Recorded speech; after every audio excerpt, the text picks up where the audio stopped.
ফাইদা কুদিয়াতিস সালাহ, যখন নামাজ আদায় করা হয়ে যায়, ফান্তাশিরু ফিল আরদ, মসজিদ থেকে বের হয়ে তোমরা আল্লাহর জমিনে ছড়িয়ে পড়ো, মাঠে ময়দানে কর্মক্ষেত্রে তোমরা ছড়িয়ে পড়ো এবং বিচরণ করো। ওয়াবতাগু মিন ফাদলিল্লাহ, এবং আল্লাহর করুণা, তোমাদের রিজিক উপার্জন, পরিবারের ব্যয় নির্বাহ করবার জন্য তোমরা সেগুলোকে আহরণ করতে থাকো, সংগ্রহ করতে থাকো, কালেকশন করতে থাকো, পরিশ্রম করতে থাকো। এই আয়াত থেকে পরিষ্কারভাবে বোঝা গেল 5 ওয়াক্ত নামাজ পড়ার নির্দেশের পাশাপাশি আল্লাহ রাব্বুল আলামিন নামাজের পর আমাদেরকে হালাল উপার্জন করবার জন্য বিচরণ করবার নির্দেশ আল্লাহ তাআলা দিয়েছেন। অতএব যে সমস্ত ভাইরা শ্রমজীবী, যারা শ্রমিক, তারা আল্লাহ তাআলার এই আয়াতকে মানবার উদ্দেশ্যে যদি নামাজ পড়ে তারা বের হন, পরবর্তী নামাজের আগ পর্যন্ত যতক্ষণ তারা কাজ করবেন, শ্রম দিবেন, কিংবা ব্যবসায়ী ব্যবসার কাজ করবেন, যে কোনো পেশাজীবী মানুষ তার পেশার কাজে থাকবেন, ততক্ষণ পুরো সময়টুকু যদি হালাল কাজে হালাল উপার্জনে থাকেন, অন্যায় কোনো কিছু না করেন, তো পুরো সময়টুকু তার ইবাদত হিসাবে গণ্য হবে ইনশাআল্লাহ। ভাইরা আমার, এর বাইরে স্পেশালি বিশেষ করে যারা নিজের হাড় ভাঙা পরিশ্রম করে, যারা প্রচন্ড কষ্ট করে ঘাম ঝরিয়ে উপার্জন করেন, সে সকল শ্রমিক, কৃষক, এই পর্যায়ে যে সমস্ত ভাইরা আছেন, বোনেরা আছেন, তাদের জন্য প্রিয় নবী সাল্লাল্লাহু আলাইহি সাল্লামের একটা হাদিস, যেটি বুখারীতে বর্ণিত হয়েছে, অত্যন্ত প্রেরণাদায়ক হাদিস। নবী করিম সাল্লাল্লাহু আলাইহি সাল্লাম বলেছেন, মা আকালা আহাদুন তুআমান কাত্তু,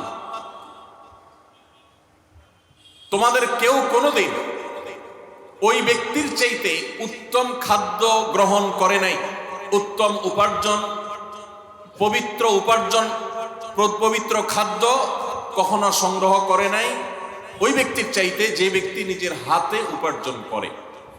নিজের হাতে পরিশ্রম করে যে উপার্জন করে, তার উপার্জনের চাইতে, তার কামাইয়ের চাইতে, তার রুজির চাইতে, তার খাদ্যের চাইতে উত্তম কোনো খাদ্য আর উপার্জন আল্লাহর জমিনে আর হতে পারে না। এখানেই শুধু শেষ নয়, প্রিয় নবী সাল্লাল্লাহু আলাইহি সাল্লাম আমাদের সামনে একটা এক্সাম্পল টেনে এনে বলছেন, আল্লাহর নবী দাউদ, আপনারা জানেন তিনি কিন্তু শাসক ছিলেন, তিনি শাসক ছিলেন, তিনি বিচারক ছিলেন, অনেক বড় ক্ষমতা, অনেক বড় দায়িত্ব, অনেক বড় শাসন কার্য তিনি আল্লাহর পক্ষ থেকে প্রাপ্ত হয়েছিলেন। এরপরও তার নিজের পরিবারের ব্যয়ভার নির্বাহ করবার জন্য তিনি কামারের কাজ করতেন, নিজের হাতে উপার্জন করতেন। নূহ আলাইহিস সালাম কাঠ মিস্ত্রির কাজ করতেন।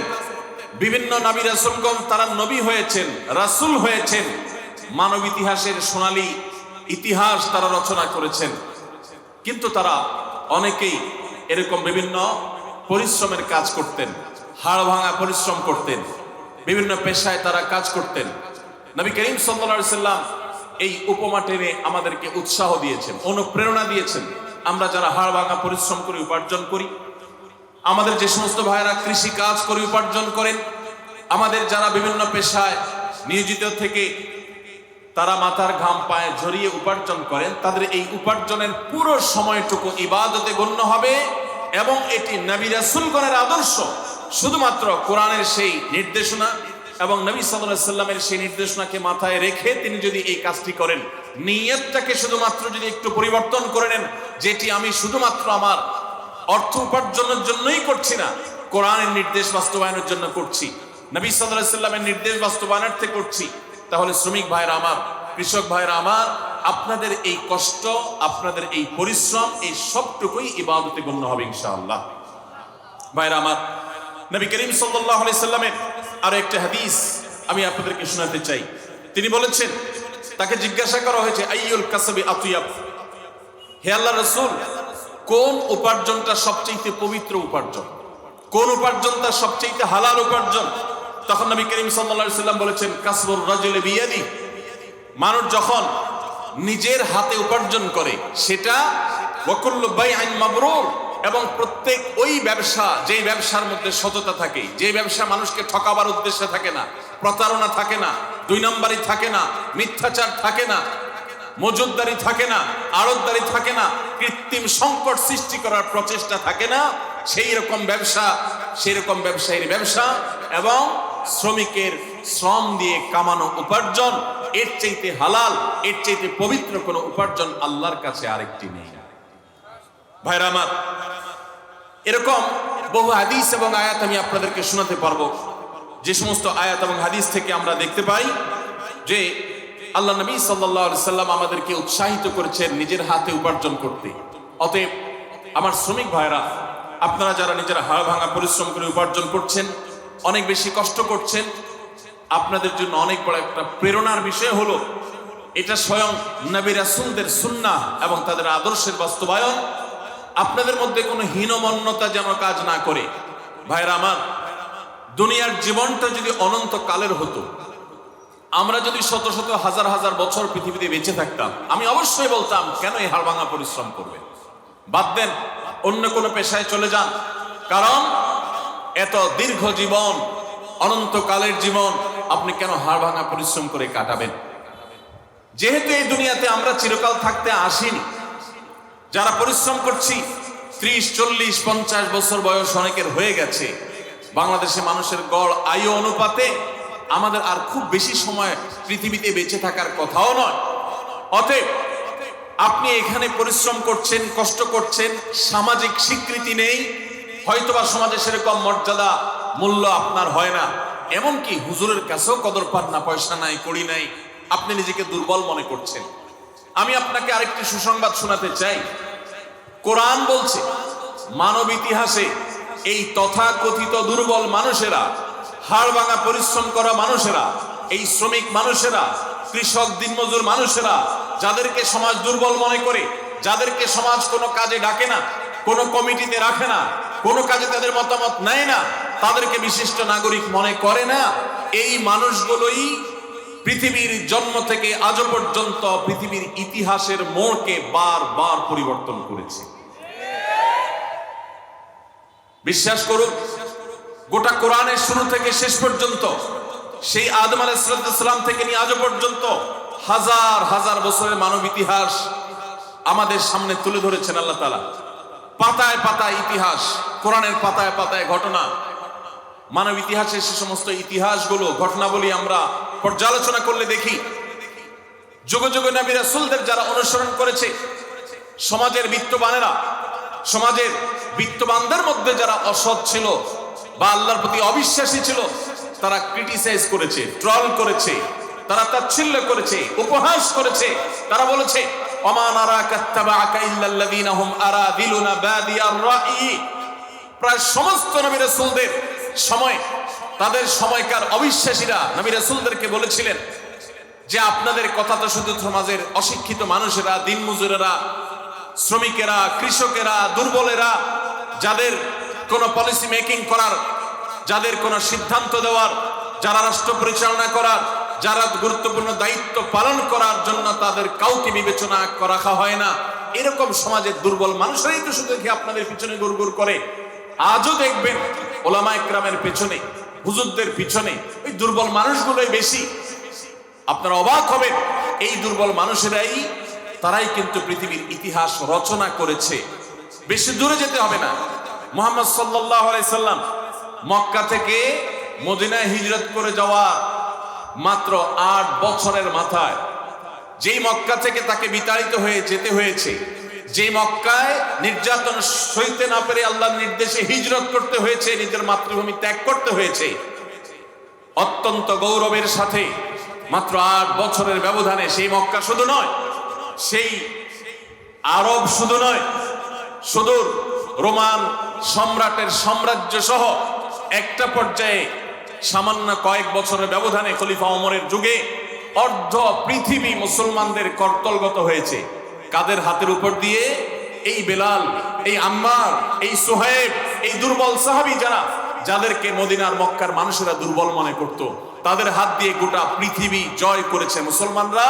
এবং এই এক ইতিহাস রচিত হয়েছে নূহ আলাইহিস সালামের যুগে, ইব্রাহিম আলাইহিস সালামের যুগে, মুসা আলাইহিস সালামের যুগে, ফেরাউন এবং তার সে সমস্ত অনুসারীরা তাদেরকে আল্লাহ নিমজ্জিত করে, তাদেরকে আল্লাহ তাআলা ধ্বংসপ্রাপ্ত করে সেই দুর্বল বনী ইসরাঈলেরা যাদেরকে কৃতদাস বানিয়ে রাখা হয়েছিল তারাই কিন্তু বিজয়ী হয়েছে, তারাই টিকে ছিল, ধ্বংস হয়েছে শক্তিশালী মানুষেরা। আমি যে সমস্ত ভাইয়েরা সম্পদ উপার্জন করেছেন বা ভালো অবস্থানে আছেন, আমি তাদেরকে আপনাদের বিপরীতে দাঁড় করাচ্ছি না। কারণ সাহাবীদের মধ্যে ওসমান রাদিয়াল্লাহু তাআলা অনেক সম্পদের অধিকারী ছিলেন, আপনারা জানেন। আবু বকর রাদিয়াল্লাহু তাআলা নেতৃত্বে ছিলেন সমাজের, আপনারা জানেন। আরো অনেক সাহাবী ছিলেন, তাদের অঢেল সম্পদ ছিল। তারা যখন সম্পদ ছিল এরপরও তারা আল্লাহর প্রিয় পাত্র হয়েছেন এবং তাদের হাত ধরেও বিজয় রচনা হয়েছে। তাহলে বোঝা গেল ধনী এবং দরিদ্র বিষয় নয়, বিষয় হলো ইসলাম বিজয়ী হবে। আপনি যদি ইসলামের সাথে থাকেন, আপনি দরিদ্র হলেও আপনি বিজয়ী হবেন, ধনী হলেও বিজয়ী হবেন, সম্পদশালী হলেও বিজয়ী হবেন, দুর্বল হলেও বিজয়ী হবেন, সচ্ছল হলেও বিজয়ী হবেন, অসচ্ছল হলেও বিজয়ী হবেন। ইসলামের বিজয় নিশ্চিত। আপনি ইসলামের সাথে থাকলে আপনি বিজয়ী হবেন, ইসলামের সাথে না থাকলে আপনি দরিদ্র হলেও পরাজিত, ধনী হলেও পরাজিত। কারণ ইসলাম পরাজিত হতে আসেনি, ইসলাম জিততে এসেছে, জিতেছে এবং জিতবে কিয়ামত পর্যন্ত। নবী রাসূলদের আদর্শই ঠিকই ছিল, তাদের বিপরীত যারা ছিলেন, তাদের বিরুদ্ধে যারা ছিলেন, তাদের আদর্শ হারিয়ে গেছে। অতএব যারা আপনারা শ্রমিক আছেন, হীনমন্যতায় ভুগবেন না।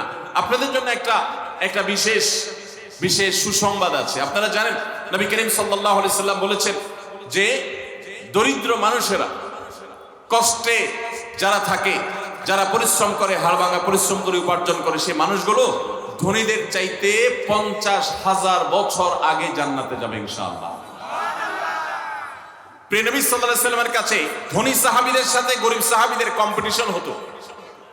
আপনারা জানেন একটি প্রসিদ্ধ হাদিস রয়েছে যে নবী করিম সাল্লাল্লাহু আলাইহি সাল্লাম দরিদ্র সাহাবীদেরকে তাদের প্রার্থনার ভিত্তিতে একটা আমল শিখিয়ে দিলেন। তারা বললেন, হে আল্লাহর রাসূল, ধনীদের অনেক টাকা পয়সা আছে, তারা টাকা পয়সা দান করে অনেক সওয়াব কামাই করে, অনেক কিছু করে, আমরা করতে পারি না।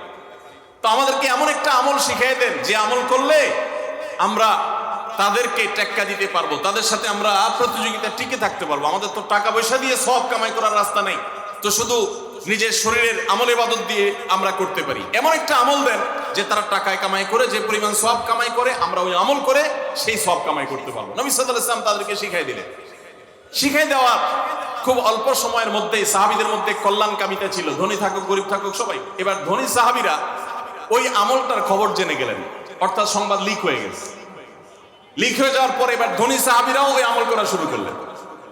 এবার গরিব সাহাবীরা বললেন, ইয়া রাসূলুল্লাহ, আমরা তো তাদের সাথে কম্পিটিশনে টিকে থাকতে পারি না দেখে আমল চাইলাম, এখন তারা তো টাকা পয়সা দিয়ে সওয়াব কামাই করতে পারে, আবার যেটা আমাদেরকে শিখিয়ে দিয়েছেন এটাও করা ধরছে, আমরা এখন কি করব?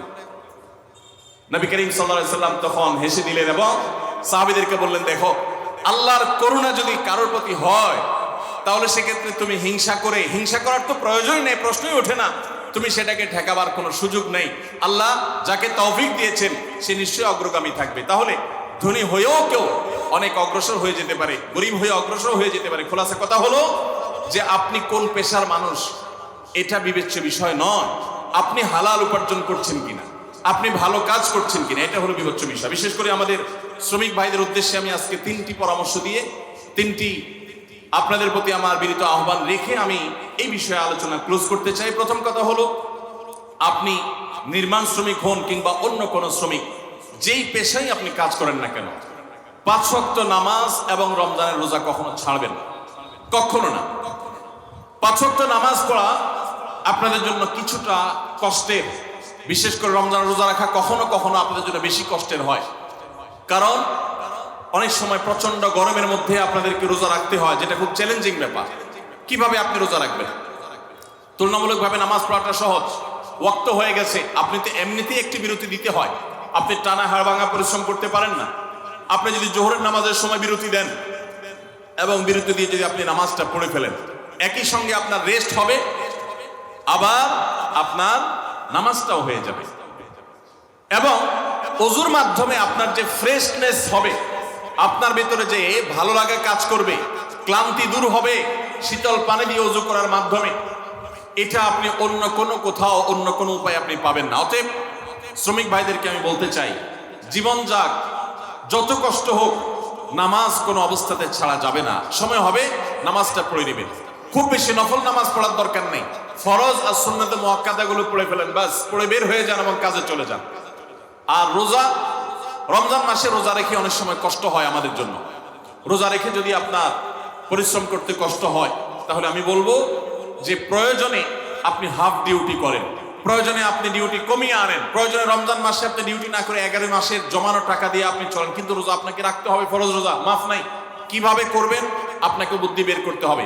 মিডল ইস্টে আমি নির্মাণ শ্রমিক ভাইদেরকে দেখেছি, যারা মিডল ইস্টে আছেন, সৌদি আরবে, দুবাই, তারা জানেন। বিশেষ করে সৌদি আরবে নির্মাণ শ্রমিকরা সবাই রমজান মাসে রাতের বেলায় কাজ করে, লাইট জ্বালিয়ে রাতের বেলা কাজ করে, দিনের বেলা তারা রেস্ট করে, কারণ এত বেশি গরম সেখানে থাকে। এই গরমের তীব্রতায় রোজা রেখে কাজ করা কোনোভাবে সম্ভব হয় না। এই জন্য তারা রাতের বেলা লাইট জ্বালিয়ে কাজ করেন এবং দিনের বেলা রেস্ট করেন। তো এক কথায় নামাজ এবং রোজা আপনাকে রাখতে হবে। কিভাবে রাখবেন বুদ্ধি আপনাকে বের করতে হবে। তাহলে প্রথম হলো নামাজ রোজা করবেন, দ্বিতীয় হলো হালাল উপার্জন করবেন, কাজে ফাঁকি দিবেন না। আপনাদের জন্য জান্নাতে যাওয়া যত সহজ, অনেক বড় বড় পেশাজীবীদের জন্য, অনেক বড় বড় আলেম এবং হুজুরদের জন্য জান্নাতে যাওয়া এত সহজ নয়। কারণ হারামের যে বড় বড় আইটেমগুলো আছে, হারামের যে বড় বড় বিষয়গুলো আছে, সেগুলো থেকে আপনারা এমনিতেই পবিত্র থাকেন আলহামদুলিল্লাহ। শুধুমাত্র এই মৌলিক বিষয়গুলো লক্ষ্য রাখলে ইনশাআল্লাহ আপনাদের জন্য জান্নাতে যাওয়া সহজ হবে।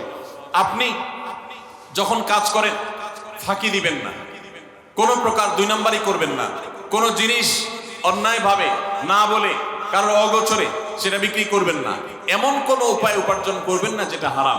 ব্যাস এটুকু যদি আপনি একটু লক্ষ্য রাখতে পারেন, তাহলে আপনার জান্নাতের পথ একেবারেই সুগম।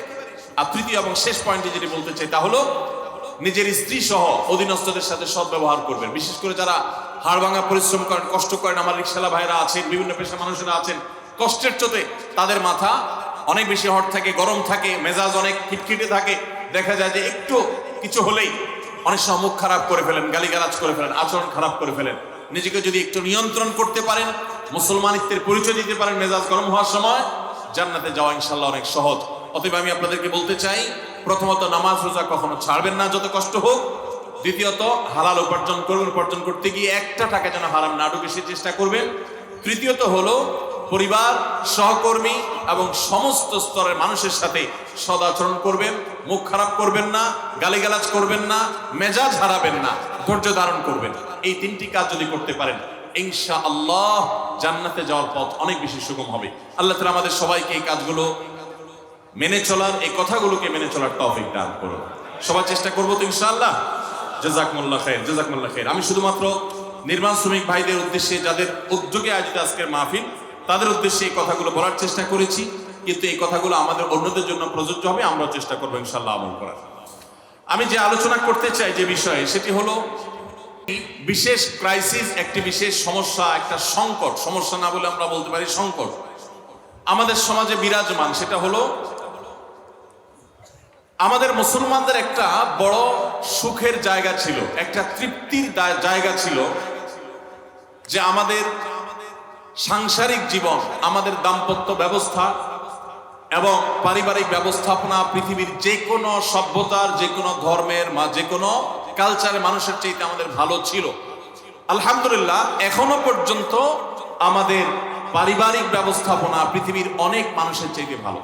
আমি একটা কথা প্রায় বলি, ইউরোপিয়ানরা, আমেরিকানরা, পৃথিবীর উন্নত দেশগুলো, তারা অবকাঠামোতে, শিক্ষায় তারা অনেক ক্ষেত্রে আমাদের চাইতে শত শত বছর এগিয়ে আছে।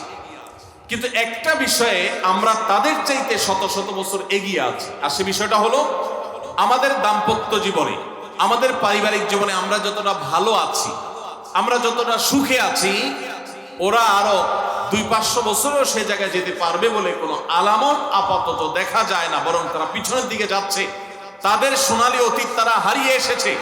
আমরা এখনো পারিবারিক জীবনে যতটা সুখ ভোগ করি, আমাদের দেশে, আমাদের সমাজে, মুসলমানদের মধ্যে সন্তানের সাথে মা বাবার যে বন্ডিং, বোঝাপড়া, ভাই বোনের পরস্পরের যে বোঝাপড়া, আমাদের স্বামী স্ত্রীর মধ্যকার যে সম্পর্ক, যে ভালোবাসা, যে সম্প্রীতি, যে সৌহার্দ্য, যে মমতা, যে স্নেহ এখনো পর্যন্ত বিরাজ আছে।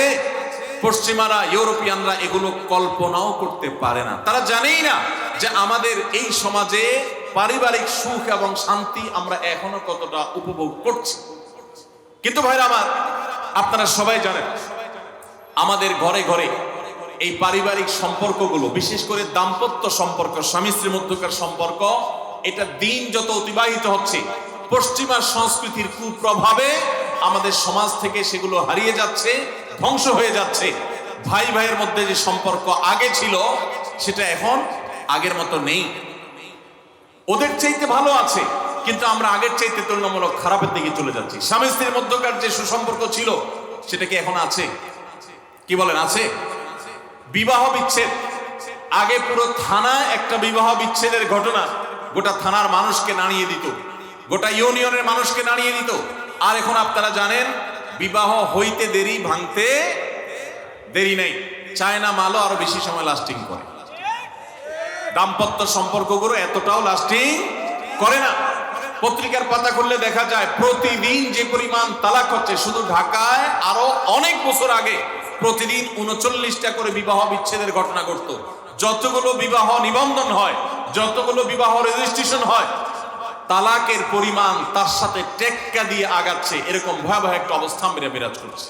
অতএব আমাদের দাম্পত্য জীবনে, আমাদের পারিবারিক জীবনে সুখ এবং শান্তির জন্য কোরআন এবং হাদিসের আলোকে আমি কয়েকটি টিপস যতটুকু সম্ভব হয় সংক্ষেপে আপনাদের সামনে আলোচনা করতে চাই। তার আগে কোরআনে কারীমের একটি আয়াত আমি পেশ করতে চাই। আল্লাহ রাব্বুল আলামিন কোরআনে কারীমে ইরশাদ করেছেন, ওমিন আয়াতিহি আন খালাকা লাকুম মিন আনফুসিকুম আজওয়াজান লিতাসকুনু ইলাইহা ওয়া জাআলা বাইনাকুম মাওয়াদ্দাতান ওয়া রাহমা ইন্না ফি যালিকা লাআয়াতিন লিকাওমিন ইয়াতাফাক্কারুন।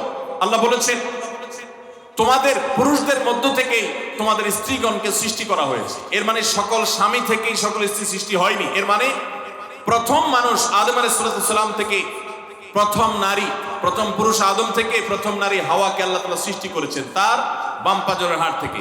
এরপর প্রত্যেকেই স্বতন্ত্রভাবে সৃষ্টি হয়েছেন। তো এই যে সৃষ্টি হয়েছে, আল্লাহ তাআলা বলেছেন কেন এটা করা হয়েছে।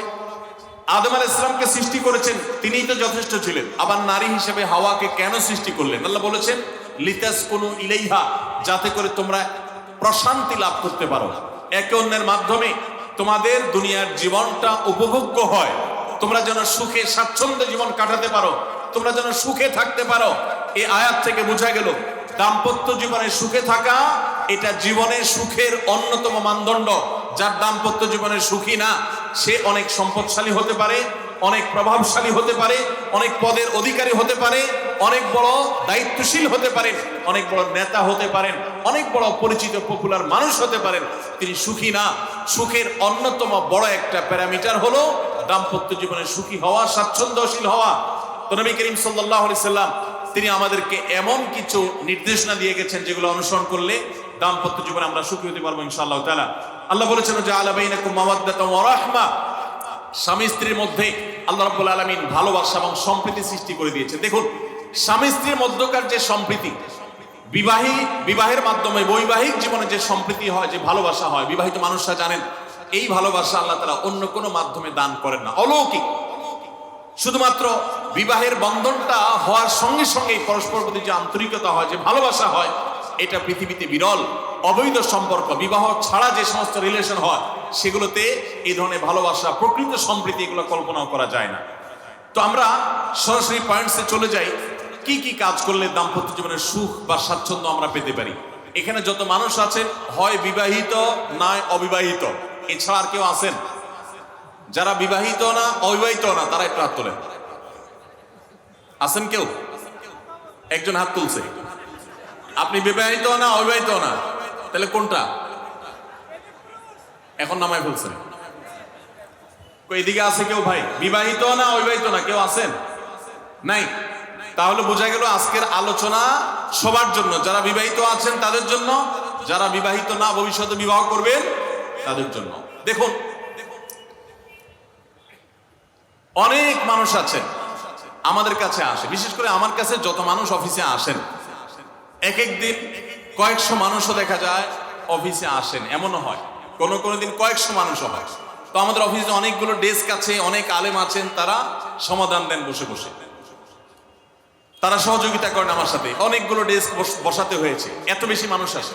আপনারা অবাক হবেন, সবচেয়ে বেশি মানুষ আসে যেই ইস্যুটাকে নিয়ে, সবচেয়ে বেশি মানুষ আসে সেটা হলো দাম্পত্য কলহ স্বামী স্ত্রীর ঝগড়া বিবাদ, তালাক, এগুলো নিয়ে সবচেয়ে বেশি সংখ্যক মানুষ আছে।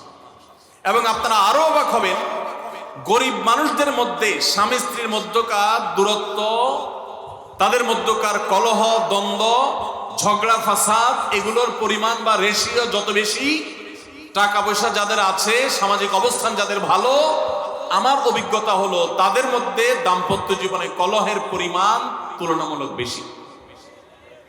তাহলে অনেক যুবক আছেন যারা বিয়ে শাদী এখনো করেন নাই, শুধুমাত্র হাতটা কসলাচ্ছেন আর চিন্তা করতেছেন চাকরিটা শুরু করতে পারি, ব্যবসাটা শুরু করতে পারি, বিদেশটা যায় সারতে পারি, টাকার বস্তা কামাই করে ফেলবো। তখন বউ একেবারে শুয়ের মতো সোজা থাকবে, আমাকে দিল জুড়ে ভালোবাসবে, আদর করবে, ভালোবাসা হবে, সমৃদ্ধি হবে। চোখে মুখে লাল নীল রঙিন স্বপ্ন অনেক যুবক ভাইরা এখনো দেখছেন। আপনাদেরকে বলছি, টাকা পয়সা দিয়ে দাম্পত্য জীবনে শান্তি কেনা যায় না। টাকা পয়সা এবং সামাজিক অবস্থান দিয়ে মানুষ সুখী হয় না। আমাদের কাছে অনেক মানুষ এসে চোখের পানি ফেলেন, তাদের সামাজিক অবস্থান অনেক মজবুত, তাদের সামাজিক স্ট্যাটাস কল্পনার অতীত, কিন্তু তারা পারিবারিকভাবে সুখী নন। আমানতদারিতার কারণে তাদের প্রাইভেসি রক্ষা করি আমরা, কখনো ইশারাঙ্গিত আমরা তাদের প্রাইভেসি ভঙ্গ হতে পারে সেভাবে বলি না। কিন্তু আমরা রেশিওটা আপনাদের সামনে পেশ করছি এই জন্য, আপনারা যারা হাত কসলাচ্ছেন, যারা বেকার যুবক আছেন, যারা স্টুডেন্ট আছেন, যারা মনে করছেন যে টাকা পয়সা কামাই করে বস্তা ভরি, তারপরে আমি বিয়ে শাদী করে ফেললে সুখের সাগরে হাবুডুবু খাবো, আমি এরকম দেশ বিদেশ ঘুরতে থাকবো, এই রঙিন স্বপ্ন যারা দেখছেন তাদেরকে বলছি, বিশ্বাস করুন, সুখের সাথে এই টাকা পয়সা এবং সামাজিক অবস্থানের সম্পর্ক আপনি যতটা আছে মনে করেন বাস্তবে ততটা নাই। তাহলে কিসের সম্পর্ক? আসুন আমরা সেই জায়গায় চলে যাই। নাম্বার 1, সুখী দাম্পত্য জীবনের জন্য পুরুষ এবং নারী উভয়ের জন্য সর্বপ্রথম এবং প্রধান করণীয় হলো আল্লাহ তাআলার কাছে অনেক আগে থেকে দোয়া করতে থাকা, দরখাস্ত সাবমিট করা যে আল্লাহ, আমার পরিবার, আমার স্ত্রী, আমার অনাগত সন্তান সন্ততি যারা আসবে আমার বংশে, আমার ঘরে, আমার সংসারে, আমার পরিবারে, আল্লাহ আপনি তাদেরকে নেককার, তাদেরকে মুত্তাকিদের ইমাম এবং তাদেরকে এমন মানুষ বানিয়ে দেন যেন তারা চক্ষু শীতলকারী হয়। আপনাদেরকে একটা দোয়া শিখাতে চাই, অনেকে হয়তো জানেন, সূরা ফুরকানের ৭৪ নম্বর আয়াত। সূরার নাম কি বলেছি? ফুরকান। আয়াত নম্বর কত বলেছি? ৭৪। আমার বুঝজ্ঞান হইছে থেকে নিয়ে ছাত্র জীবনে যখন আমি অনেক ছোট ছিলাম, এই দোয়া যেদিন আমি পড়েছি কোরআনে, ওই দিন থেকে আজও পর্যন্ত আমার মনে হয় না আমার জীবনে 2 মিনিটের কোনো দোয়াও যদি হয়, 1 মিনিটের দোয়াও যদি হয়, মুহূর্তের দোয়াও যদি হয়, আমি এই দোয়াটা কখনো মিস করি বলে, জ্ঞাতসারে মিস করি বলে আমার মনে পড়ে না। ছাত্র জীবন থেকে শুরু করেছি, আজও পড়ে যাচ্ছি। আলহামদুলিল্লাহ, আল্লাহর কাছে শুকরিয়া আদায় করে আপনাদেরকে বলতে পারি, এই দোয়ার সুফল আমি নিজের চোখে দেখেছি, আমি নিজে ভোগ করছি। এজন্য আপনাদেরকে আমি বলতে চাই, বিবাহিত হন কিংবা অবিবাহিত হন, আপনার দাম্পত্য জীবনের সুখের জন্য সর্বপ্রথম এবং প্রধান করণীয় হলো এই দোয়া। এর বাইরে আরো সাধারণভাবে আল্লাহ তাআলার কাছে দোয়া করতে থাকা, যেন আল্লাহ তাআলা আপনাকে এমন একজন জীবন সঙ্গী দেন। মা বোনরা দোয়া করবেন জীবন সঙ্গী, আপনারা দোয়া করবেন এমন যেন জীবন সঙ্গিনী দেন, যে জীবন সঙ্গী আপনার চোখ জুড়ানোর মতো হবে। দেখুন, আল্লাহর ভাষা এমন যে এই ভাষা তো অলৌকিক, এটাতে কোনো মানুষের ভাষা নয়। দোয়ার ভাষ্য লক্ষ্য করেন, আল্লাহ শিক্ষা দিচ্ছেন আমাদেরকে, রব্বানা হাব লানা মিন আজওয়াজিনা ওয়া যুররিয়াতিনা কুররাতা আয়ুন, হে আমাদের রব, আমরা আপনার কাছে এমন স্ত্রী চাই, এমন সন্তান চাই, এমন পরিবার চাই, যেই পরিবারের সদস্য, আমার স্ত্রী, আমার সন্তানরা আমার নয়ন জুড়াবে, আমার চোখ জুড়াবে, এরকম মানুষ চাই। একটু ভাষাটা লক্ষ্য করুন। আমরা সাধারণত দোয়া করলে কি চাই? আমরা এক একটা দিক চাই। ধরুন, আপনার স্ত্রী মাশাআল্লাহ অনেক সুন্দরী, অপূর্ব সুন্দরী, তিনি আল্লাহ তাআলা তাকে অনেক রূপ লাবণ্য দিয়েছেন, কিন্তু তার যদি চরিত্রটা খারাপ হয়, তাহলে এই স্ত্রীকে আপনার নয়ন জুড়াবে, চোখ জুড়াবে, চক্ষু শীতলকারী হবে? আপনার স্ত্রীর চরিত্র ভালো, দেখতে শুনতেও মাশাআল্লাহ সুন্দর, কিন্তু পড়ালেখা নাই, বুদ্ধিশুদ্ধি নাই, একটু বেকুব কিসিমের, তাহলে কি আপনার চোখ জোড়াবে? ভালো লাগবে? আপনার স্ত্রী শিক্ষা দীক্ষাও আছে, জ্ঞান গরিমায় মাশাআল্লাহ তিনি ভালো, রিচ, সমৃদ্ধ, আবার চেহারা সুন্দর, আবার তার মধ্যে তার চরিত্রের সমস্যা নেই, কিন্তু সমস্যা কি? সমস্যা ধরুন তার ভিতরে এমন রোগ আছে, শারীরিক রোগ, যেই রোগের কারণে আপনার জন্য সেটা বড় কঠিন পরিস্থিতির মুখোমুখি হতে হয়। ধরেন দুরারোগ্য কোনো ব্যাধি আছে, মরণ ব্যাধি আছে, এমন কোন রোগ আছে যেটা কারণে আপনাকেও সাফার করতে হয়, তাহলে এই স্ত্রী কি আপনার চোখ জোড়াবে? ঠিক একই কথা স্বামীর ক্ষেত্রে প্রযোজ্য, সন্তানের ক্ষেত্রে প্রযোজ্য। আল্লাহ তাআলা এমন একটা শব্দ শিক্ষা দিয়েছেন, দেখুন আল্লাহর কাছে চাইতেও জানতে হয়। উল্টাপাল্টা দোয়া করলে দোয়া পূরণ হয়ে যাবে, কবুল হয়ে যাবে, কিন্তু আপনার কাজ হবে না। অনেক যুবক আছে আল্লাহর কাছে দোয়া করে, আল্লাহ বেশি না, লাখ পাঁচেক টাকা চাই। কত? লাখ পাঁচেক। অনেক যুবক লিখে দেয় আমাদেরকে, হুজুর দোয়া করবেন, বেশি না, আমি আল্লাহর কাছে লাখ পাঁচেক টাকা চাই। আল্লাহরে টার্গেট দিয়ে দিছি, কত লাগবে? 5 লাখ। কেন? একটা বাইক কিনবে। যুবক মানুষ রাস্তাঘাটে বাইক ছাড়া চললে ভালো লাগে না, আর একটা ভালো সেট কিনবে, না হলে ফেসবুক স্ট্যাটাস ভালো করে দেওয়া যায় না, ছবি তুলে দেওয়া যায় না। সাইফুল্লাহ ভাই ছবি তুলে দিতে বলছেন না, মাহফিলের ছবি তোলা যায় না। আর কিছু টাকা দিয়ে ছোটখাটো একটা দোকান কিছু একটা করবে, বিয়ে শাদীর ব্যবস্থা করবে, বাস, বেশি কিছু চাই না। তো আল্লাহ তাআলা 5 লাখ টাকা ধরেন আপনাকে দিয়ে দিল, সাথে একটা রোগও দিয়ে দিল, ওই রোগে খরচ হবে 6 লাখ। তাহলে আপনার এই 5 লাখের কোনো মানে আছে?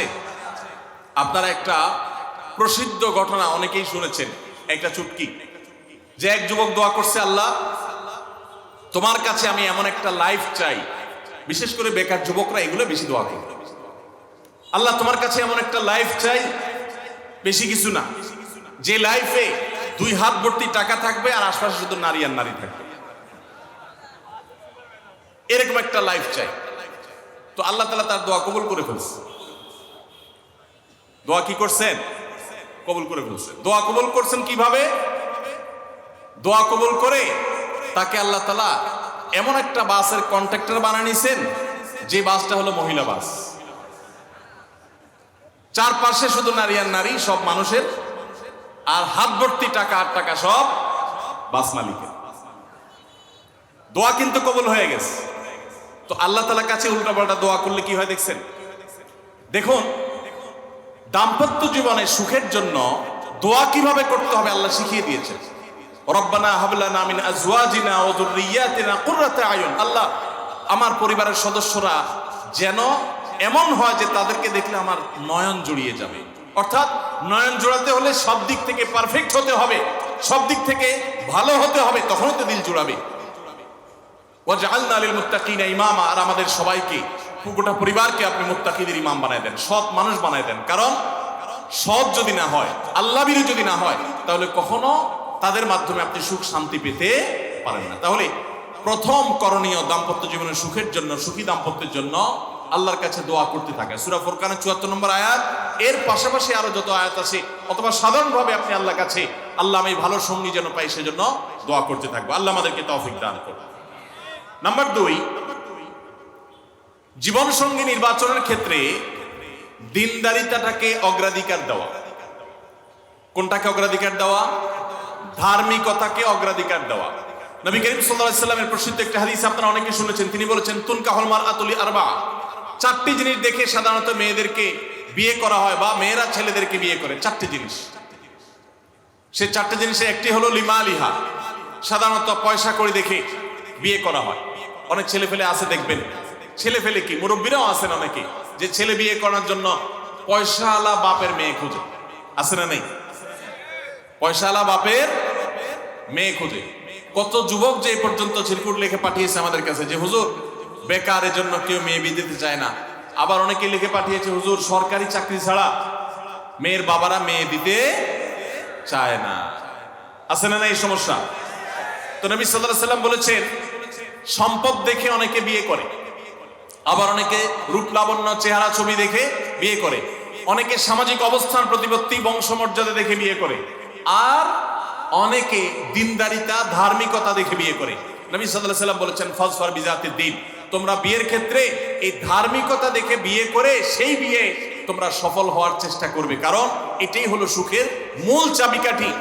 আপনার স্ত্রী, আপনার স্বামী, আপনার জীবন সঙ্গী সঙ্গিনী যদি নেককার হন, আল্লাহভীরু হন, তার যদি কোনো একটা জায়গায় সারেন্ডার করার জায়গা থাকে, তো আপনি নিশ্চিত থাকতে পারেন তাকে নিয়ে আপনি সুখে থাকবেন।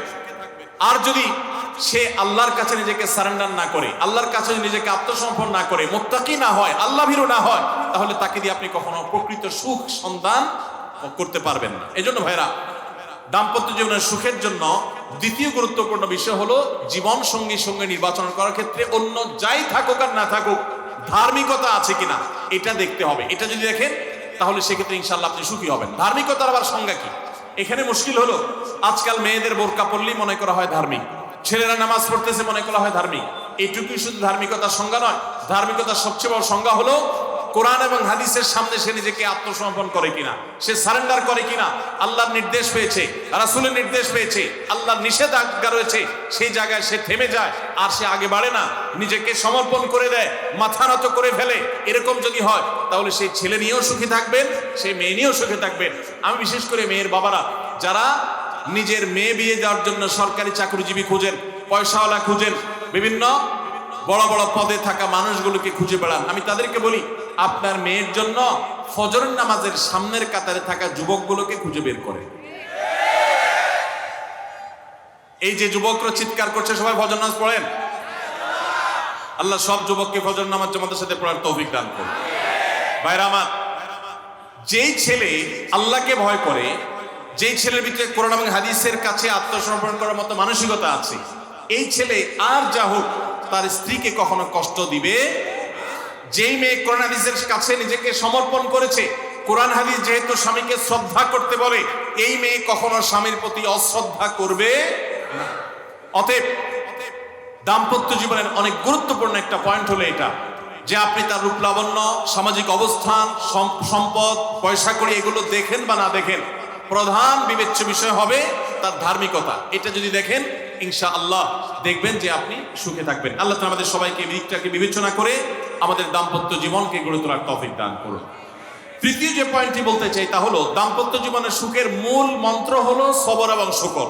সবর এবং আমাদের দেশে সর্বস্তরে, শুধু দাম্পত্য জীবনে না, সব ক্ষেত্রে বেসবরি, ধৈর্যহীনতা, অসহিষ্ণুতা এটা এমন পর্যায়ে চলে গেছে, আপনারা পত্রিকার পাতা খুললেই দেখবেন যে বিয়ে বাড়িতে চিংড়ি মাছ দেওয়া হয়েছে সাইজ একটু ছোট, সেজন্য মারামারি হয়ে শুধু বিয়ে ভাঙছে তা নয়, 2-4 জন মারাও গেছে। শুনেন না আপনারা? মানে তা 4-5 দিন আগে নিউজ দেখলাম যে বিয়ের অনুষ্ঠানে সামান্য একটু কথা কাটাকাটিকে কেন্দ্র করে মেয়ের ভগ্নিপতি না খুব নিয়ারেস্ট একজনকে পিটিয়ে মেরেই ফেলেছে। ভাইরা আমার, এই ধরনের ঘটনা আপনারা শুনেন না? ঘরে ঘরে অসহিষ্ণুতা এবং ধৈর্যহীনতা। আমি একটা কথা প্রায় বলি, আপনারা কি জানেন কিয়ামতের ময়দানে আল্লাহর কাছে বান্দা কোন আমল করলে হিসেব ছাড়া জান্নাতে যাবে? জানেন কেউ? বলতে পারেন কেউ? ভাই, আল্লাহর কাছে হিসেব দিয়ে জান্নাতে যাওয়া কি সহজ কাম না কঠিন কাজ? আরে আল্লাহর কাছে তো অনেক দূরের কথা। আপনি যে প্রতিষ্ঠানে চাকরি করেন তার মালিকের কাছে, উপরস্থ বসের কাছে একেবারে পুঙ্খানুপুঙ্খ করে প্রতিটা পয়সার হিসাব দিয়ে একদম সব কিছুতে পারফেক্টনেস প্রমাণ করা, এটাই তো একটা কঠিন কাজ, দুঃসাধ্য কাজ। সেখানে সারা জীবনের হিসাব আল্লাহর কাছে দিয়ে পাই পাই করে তারপর আপনি জান্নাতে যাবেন, বিষয়টা এত সহজ না। তাহলে হিসেব ছাড়া আল্লাহ তাআলা এমনিতে বলবেন হিসাব টিসাব নাই, তোমাকে এমনি জান্নাতে দিলাম, এটা চান আপনারা? দেখুন কোরআনে কারীম আল্লাহ তাআলা বলছেন ইন্নামা ইউওয়াফাস সাবিরুনা আজরাহুম বিগাইরি হিসাব। আল্লাহ বিনিময় দেওয়ার ক্ষেত্রে, সওয়াব দেওয়ার ক্ষেত্রে দুনিয়াতে যারা সবরকারী হবে, যারা ধৈর্যশীল হবে, যারা সহিষ্ণু হবে, যারা নিজেকে নিয়ন্ত্রণ করতে পারবে, এই সবরকারীদেরকে আল্লাহ তাআলা হিসেব ছাড়া দিবেন, তাদেরকে সওয়াব দিবেন হিসেব ছাড়া। তাহলে আপনি যখন আপনার কর্মস্থলে থাকবেন আপনাকে ধৈর্য ধারণ করতে হবে। আপনি যখন পাবলিক পরিবহনে উঠবেন আপনার মাথা ঠান্ডা রাখতে হবে। আপনি যখন আপনার বাসা বাড়িতে থাকবেন আপনার মাথা ঠান্ডা থাকতে হবে। মাথা গরম হয়ে যায় যাদের, হট মেজাজ যারা, কথায় কথায় মাথা গরম হয়ে যায়, ধৈর্যহীন হয়ে যায়, যেখানে সেখানে গন্ডগোল বাঁধায় দেয়, মারামারি বাঁধায় দেয়, ধৈর্য সহ্য বলতে কিছু নাই, এই লোকগুলো কিন্তু এই সৌভাগ্যবান মানুষদের কাতারে সামিল হতে পারবে না। ঠিক একইভাবে দাম্পত্য জীবনে সুখী হতে হলে সবর এবং শকর, এই দুইটা মূল মন্ত্রের কোনো বিকল্প পথ খোলা নেই। সেটা স্বামীর জন্য প্রযোজ্য, স্ত্রীর জন্য প্রযোজ্য। স্বামী হিসাবে আপনি স্ত্রীর অনেক অনিয়মতা দেখতে পাবেন, অনেক কিছু দেখতে পাবেন, আপনার আকাঙ্ক্ষা, আপনার চাহিদা, প্রত্যাশার বিপরীত আপনাকে সবর করতে হবে। ভাইরা আমার, আমাদের প্রিয় নবী সাল্লাল্লাহু আলাইহি সাল্লামের দাম্পত্য জীবনে কিন্তু টুনটান সমস্যা হয়েছে। আপনারা মনে করতে পারেন নবী সাল্লাল্লাহু আলাইহি সাল্লামের ঘর, ওনার স্ত্রীগণ সাহাবী, তারা উম্মুল মুমিনিন আমাদের মা, এত মর্যাদাবান মানুষ তারা, তাদের আবার ঝামেলা হয়েছে। ভাই, দাম্পত্য জীবনে টুকটাক সমস্যা তাদেরও হয়েছে। প্রিয় নবী সাল্লাল্লাহু আলাইহি সাল্লাম নিজে একদিন বাসা ছেড়ে মসজিদে নববীতে এসে মন খারাপ করে বসেছিলেন, তিনি বাসায় যাচ্ছেন না, অভিমান করে। ওমর রাদিয়াল্লাহু তাআলা আনহু বিষয়টা বুঝতে পেরে, তার মেয়ে যেহেতু নবী সাল্লাল্লাহু আলাইহি সাল্লামের স্ত্রী, তিনি সেখানে গিয়ে ভেতরে প্রবেশ করে তার সাথে কথা বলে তথ্য উদ্ঘাটন করে সেটা মিটমাট করার ব্যবস্থা করেছেন। স্বয়ং নবী করিম সাল্লাল্লাহু আলাইহি সাল্লামের জামাতা, ইসলামের চতুর্থ খলিফা আলী রাদিয়াল্লাহু তাআলা আনহু, তার মতো এত মর্যাদাবান মানুষ, তার ঘরে স্ত্রী হিসাবে আছেন কে? মুহাম্মদ সাল্লাল্লাহু আলাইহি সাল্লামের মেয়ে, জান্নাতে নারীদের সর্দার ফাতিমা রাদিয়াল্লাহু তাআলা আনহা। এত বড় মানুষ তারা, স্বামী স্ত্রী দুইজন, দুই দিককার নেতৃত্বে, একজন যুবকদের নেতৃত্ব দিবে, আরেকজন জান্নাতি যুবতীদের, নারীদের নেতৃত্ব দিবে। এত বড় মর্যাদাবান মানুষ, তাদেরও দাম্পত্য জীবনে কিন্তু টুনটান হয়েছে। একবার আলী রাদিয়াল্লাহু তাআলা আনহু এসে মসজিদে টানটান হয়ে শুয়েছিলেন মাটিতে, মনটা খারাপ, ঘরে একটু হালকা ঝামেলা হয়েছে, তো এই জন্য মসজিদে নববীতে এসে মাটিতে শুয়ে আছে। নবী করিম সাল্লাল্লাহু আলাইহি ওয়াসাল্লাম দেখে বুঝতে পেরেছেন, টের পেয়ে গেছেন যে কিছু একটা হয়েছে বাসায়। তখন তিনি জামাইকে ডেকে বললেন, কমিয়া আবা তুরাব, এ মাটির বাপ, মাটিতে শুয়ে আছেন, এজন্য রসিকতা করে বললেন, এ মাটির বাপ, উঠো, দাঁড়াও, দেখি কি হয়েছে বলো। ভাইরা আমার, দাম্পত্য জীবনে টুকটাক সমস্যা হবেই হবে। যারা বিয়ে করেন নাই আগে থেকে প্রস্তুত থাকেন, বুকে পিঠে ছালার বস্তা সব বেঁধে রেডি থাকেন। বিশেষ করে সময় যেভাবে গড়াচ্ছে, তাতে করে সামনে থেকে হেলমেট পরেও যাওয়া লাগতে পারে। শুধু যাওয়া না, বাসায় ঢোকার সময় বাইক থেকে নামার পরে হেলমেটটা আগে খুলবেন না, আগে যা বুঝবেন পরিস্থিতি কি, তারপর হেলমেট করবেন। বুঝেন নাই? দাম্পত্য জীবনে টুকটাক সমস্যা হবেই, এটা প্রত্যাশিত। মনে রাখবেন, এই জিনিসটা যদি আপনি আগে থেকে মাথায় রাখেন, তাহলে আপনার কষ্ট অনেকখানি দূর হয়ে যাবে। আমরা অনেকে আকাশ থেকে নেমে পড়ি, কি বলে, এত বড় সাহস, এই কথা বলতে পারে কেন? ভাই আশ্চর্য হচ্ছেন কেন? এর চেয়ে বেশি কথা বলতে পারে, মাথা বাড়ি মারছে, আরে ভাই ছুরি বানায় যে এসব করা দেয় করে। বুঝেন নাই কথা? একই কথা বোনদের জন্য প্রযোজ্য। আমার মা বোন যারা শুনছেন তাদেরকে বলছি, আপনার স্বামীর একটা কথা শুনে আপনি আকাশ থেকে নেমে পড়ছেন, আকাশ ভেঙে পড়ছে মাথার উপরে, কি এটা বললো সে, আপনি ডিপ্রেসড হয়ে যাচ্ছেন। আরে বোন, ডিপ্রেসড হচ্ছেন কেন? এটা কেন? আরো শক্ত কথা আপনাকে বলতে পারে, এটা আপনি মাথায় রাখেন। কারণ দিন শেষে তিনি মানুষ, তার ভুল হতে পারে, একটা সময় তিনি তার ভুল বুঝতে পারেন। দাম্পত্য জীবনে যদি স্বামী স্ত্রী উভয়ে যদি ধৈর্যশীল না হয়, সবরকারী না হয়, হুটহাট রিয়াকশন করে ফেলে, কখনো দাম্পত্য জীবনে সুখী হওয়া সম্ভব নয়। মনে রাখতে হবে, একসাথে থাকতে গেলে, দুইটা পাতিল একসাথে থাকতে গেলে টুনটান লাগে না, বাধে হয় না? আপনার কাছে যদি কেউ এসে গাল গল্প দেয়, দেখবেন অনেকে গাল গল্প দেয়। গাল গল্প দেওয়া লোক আছে না নাই? ভাই, 30 বছর সংসার করেছি, জীবনে আমাদের একটা কথা হয় না, ডাহা মিথ্যু। এ লোক ডাহা মিথ্যু। আপনার 50 বছরের সংসারে কোনো বিষয় হয় না, হ্যাঁ ঝগড়া করেন না সেটা ভিন্ন বিষয়, কিন্তু ভিন্ন মত হবে না, দ্বিমত তৈরি হবে না, নিজেদের মধ্যে ভুল বোঝাবুঝি তৈরি হবে না, একবারও হবে না জীবনে, অসম্ভব। মুহাম্মদ সাল্লাল্লাহু আলাইহি সাল্লামের ঘরে যদি হয়ে থাকে, আলী রাদিয়াল্লাহু তাআলা ফ্যামিলিতে যদি হয়ে থাকে, সাহাবীদের ঘরে ঘরে যদি হয়ে থাকে, আপনি কে? মনে রাখবেন, এই সমস্ত ডাহা মিথ্যা কথা শুনে আপনি চিন্তা করেন, হায় হায় রে, তাহলে আমার বউটা এত ডাইনি। আর মহিলা চিন্তা করে, আমি স্বামীটা এত মানুষ, কত বড় ডাকাত। দেখো, তার স্বামী স্ত্রী জীবনে কোনো কথা হয় না, আর আমার স্বামী ডেইলি একবার মা বাপ তুলে না গালি গালাজ করলে তার বাটের পেটে ব্যথা জমায় না। এই সমস্যাগুলো আছে না নাই? ভাইরা আমার, সবর সবর করার জন্য, সবর করা সহজ হবে আগে থেকে যদি প্রস্তুত থাকেন যে এই সমস্যা হবে। আশরাফ আলী থানভী রহমাতুল্লাহর নাম শুনছেন আপনারা? ভারত মহাদেশের এমন একজন আলেম ছিলেন, খুব বিচক্ষণ মানুষ ছিলেন, অনেক বিদগ্ধ মানুষ ছিলেন, অনেক বড় আল্লাহওয়ালা ছিলেন, নেককার মানুষ ছিলেন। তো থানভী রহমাতুল্লাহর কাছে এক লোক এসে বলল, হুজুর, আমার বাসায় যখনই যাই দরজাটা খুলতে দেরি, আমার মাথার উপরে আকাশ ভেঙে পড়তে দেরি নেই। যেটাই করি, বাজার করে এনে তার হাতে দিলেও রাগ, রাখলেও রাগ, আমার সাথে সারাদিন শুধু ঘেউ ঘেউ করে, হুজুর আর সহ্য করতে পারি না। আমার কোনো দোয়া যে আমার এই বাসার অত্যাচারটা যেন থামে। তো থানভী রহমাতুল্লাহ বললেন যে শোনো, তোমার একটা বুদ্ধি শিখাই দেই, দোয়া দরুদ না। বুদ্ধি হলো, এখন থেকে বাসায় গিয়ে দরজা নক করবা, যে নক করার আগে 1 মিনিটের মোরাকাবা করবা। কি করবা? মোরাকাবা বুঝেন? ধ্যান, ধ্যান। এটা কল্পনার জগতে ডুবে যাবা 1 মিনিটের জন্য, জাস্ট 60 সেকেন্ড। কি ধ্যান করবা? দরজা যায় থামবা, থেমে চোখ বন্ধ করে মাথাটা নিচু করে চিন্তা করবা, আমার ঘরের ভিতরে একটা কুকুর আছে।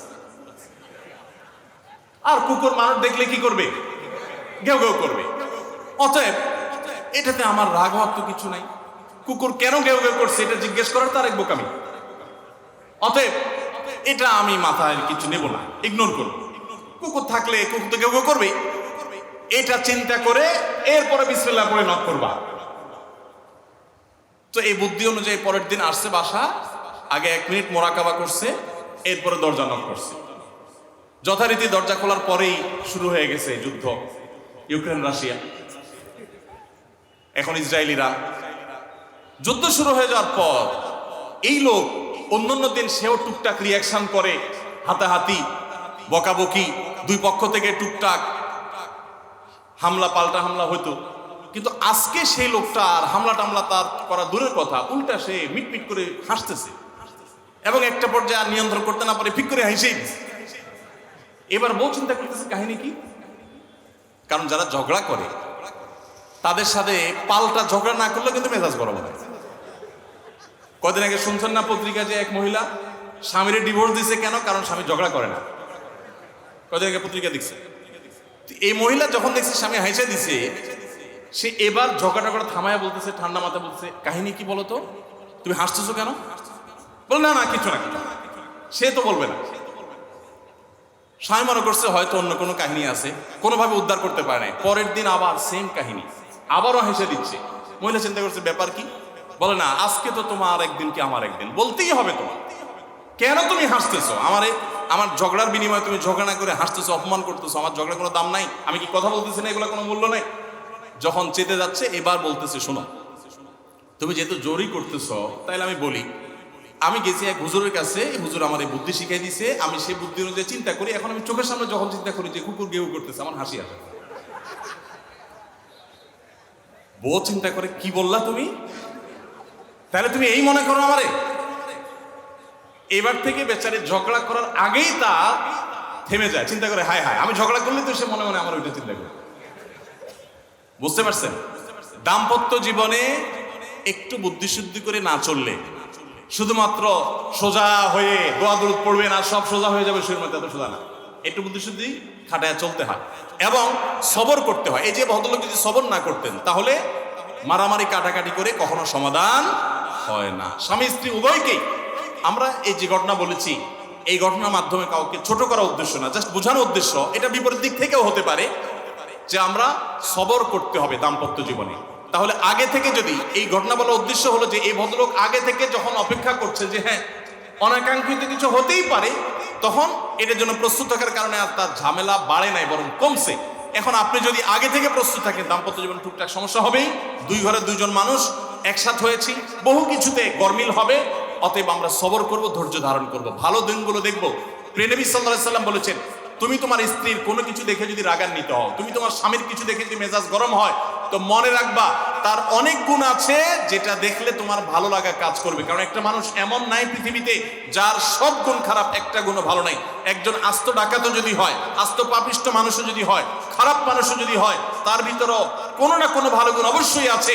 তোমার স্ত্রী তোমার স্বামীর মধ্যে কোনো না কোনো ভালো গুণ আছে, তুমি সেই গুণটা খুঁজে বের করো এবং সেটাকে কল্পনা করো, তাহলে তোমার মধ্যে তৃপ্তি আসবে, সমৃদ্ধি আসবে, ভালো লাগা কাজ করবে। এই জন্য ভাইরা, দাম্পত্য জীবনের সুখ শান্তির জন্য সবর এবং শকর। শকর হলো যে যা পেয়েছি আলহামদুলিল্লাহ, এর চাইতে যদি খারাপ কিছু হতো, এর চাইতে যদি মন্দ কিছু হতো। অনেক বোনরা আমাদের কাছে আসেন, আমরা তাদেরকে বলি, দেখুন আপনার স্বামীটা হয়তো অমানুষ, সে আপনাকে গালিগালাজ করে কিন্তু চরিত্রহীন না। অনেকের স্বামীটা খুব ভদ্র কিন্তু চরিত্রহীন, ব্যবহার ভালো করে চরিত্রহীন, তাদের কষ্ট আপনার চাইতে কম না। অনেকের স্বামী খুব ভদ্র কিন্তু বেকার, 2 পয়সা কামাই করতে পারে না, সারাদিন ঘরে বসে বসে খায় আর শ্বশুরবাড়ি থেকে যৌতুক এনে না খায়, নিশ্চয় আপনি তার চাইতে ভালো আছেন। মানুষ এভাবে যখন ভালো দিকগুলো চিন্তা করবে তখন তার ভিতরে শকর আসবে। তাহলে দাম্পত্য জীবনে সুখ শান্তির জন্য তৃতীয় করণীয় হলো সবর এবং শকরের চর্চা করা। আল্লাহ আমাদের সবাইকে তৌফিক দান। 4 নম্বর হলো স্বীকৃতি দিতে জানা। অনেক লোক আছে নিজেকে খুব শিয়ানা মনে করে, স্বামী হয়ে বউর তারিফ করতে রাজি না, বউ হয়ে স্বামীর তারিফ করতে। দাম্পত্য জীবনের সুখের জন্য একে অন্যের তারিফ করার কোনো বিকল্প নাই। প্রিয় নবী সাল্লাল্লাহু আলাইহি সাল্লাম তার স্ত্রীদের তারিফ করতেন, প্রশংসা করতেন। আয়েশা রাদিয়াল্লাহু তাআলা আনহাকে বলেছেন যে আয়েশা, তোমার অবস্থানটা হলো খাদ্যের মধ্যে সারিদ নামক একটা বিশেষ খাদ্য আছে, রুটি এবং গোশতের ঝোল মিছিয়ে আরবরা খায়।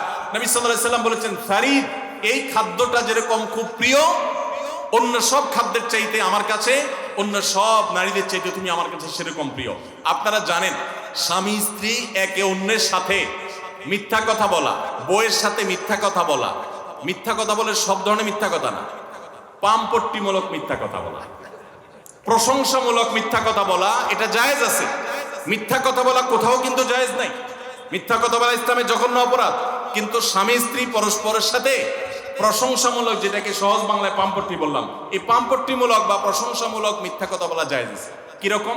আবার এটা যাই এখন থেকে বাজার থেকে 500 টাকার কাপড় নিয়ে যায় বলেন 2000 টাকা দিয়ে কিনছি, এটা কিন্তু জায়েজ নেই।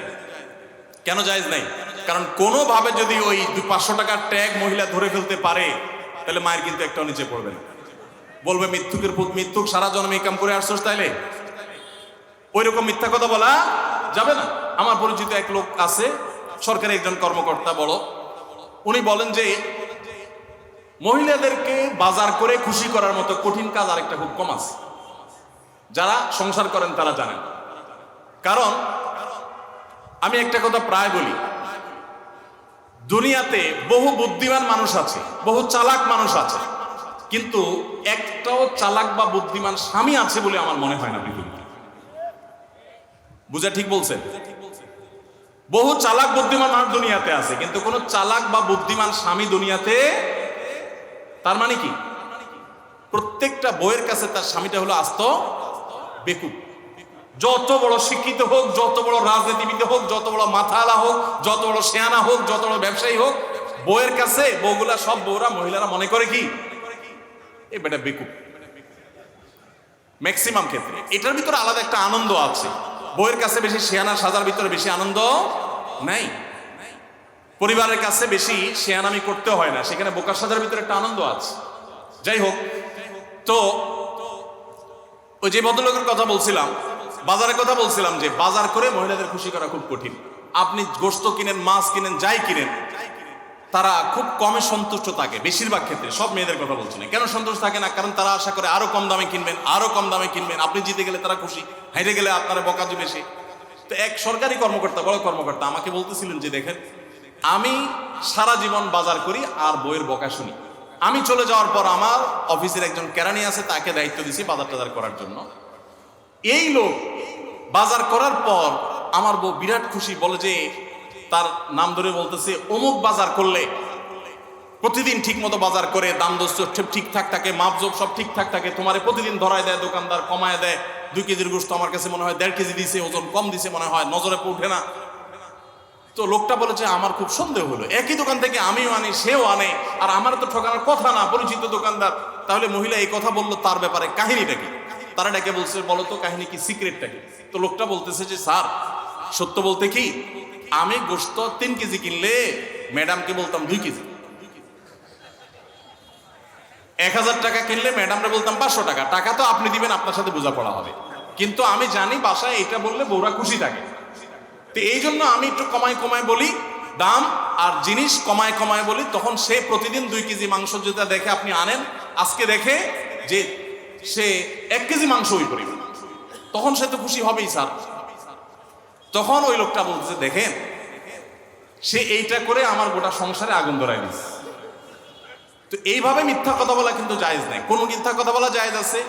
ধরেন আপনি আপনার বউরে বললেন, দেখো তুমি চাঁদের চাইতেও সুন্দর। কিসের চাইতে সুন্দর? ভাই চাঁদের চাইতে উজ্জ্বল মানুষ হয় সম্ভব? ডাহা মিথ্যা কথা না? কিন্তু এই মিথ্যা কথা বলা কি আছে? জায়েজ আছে।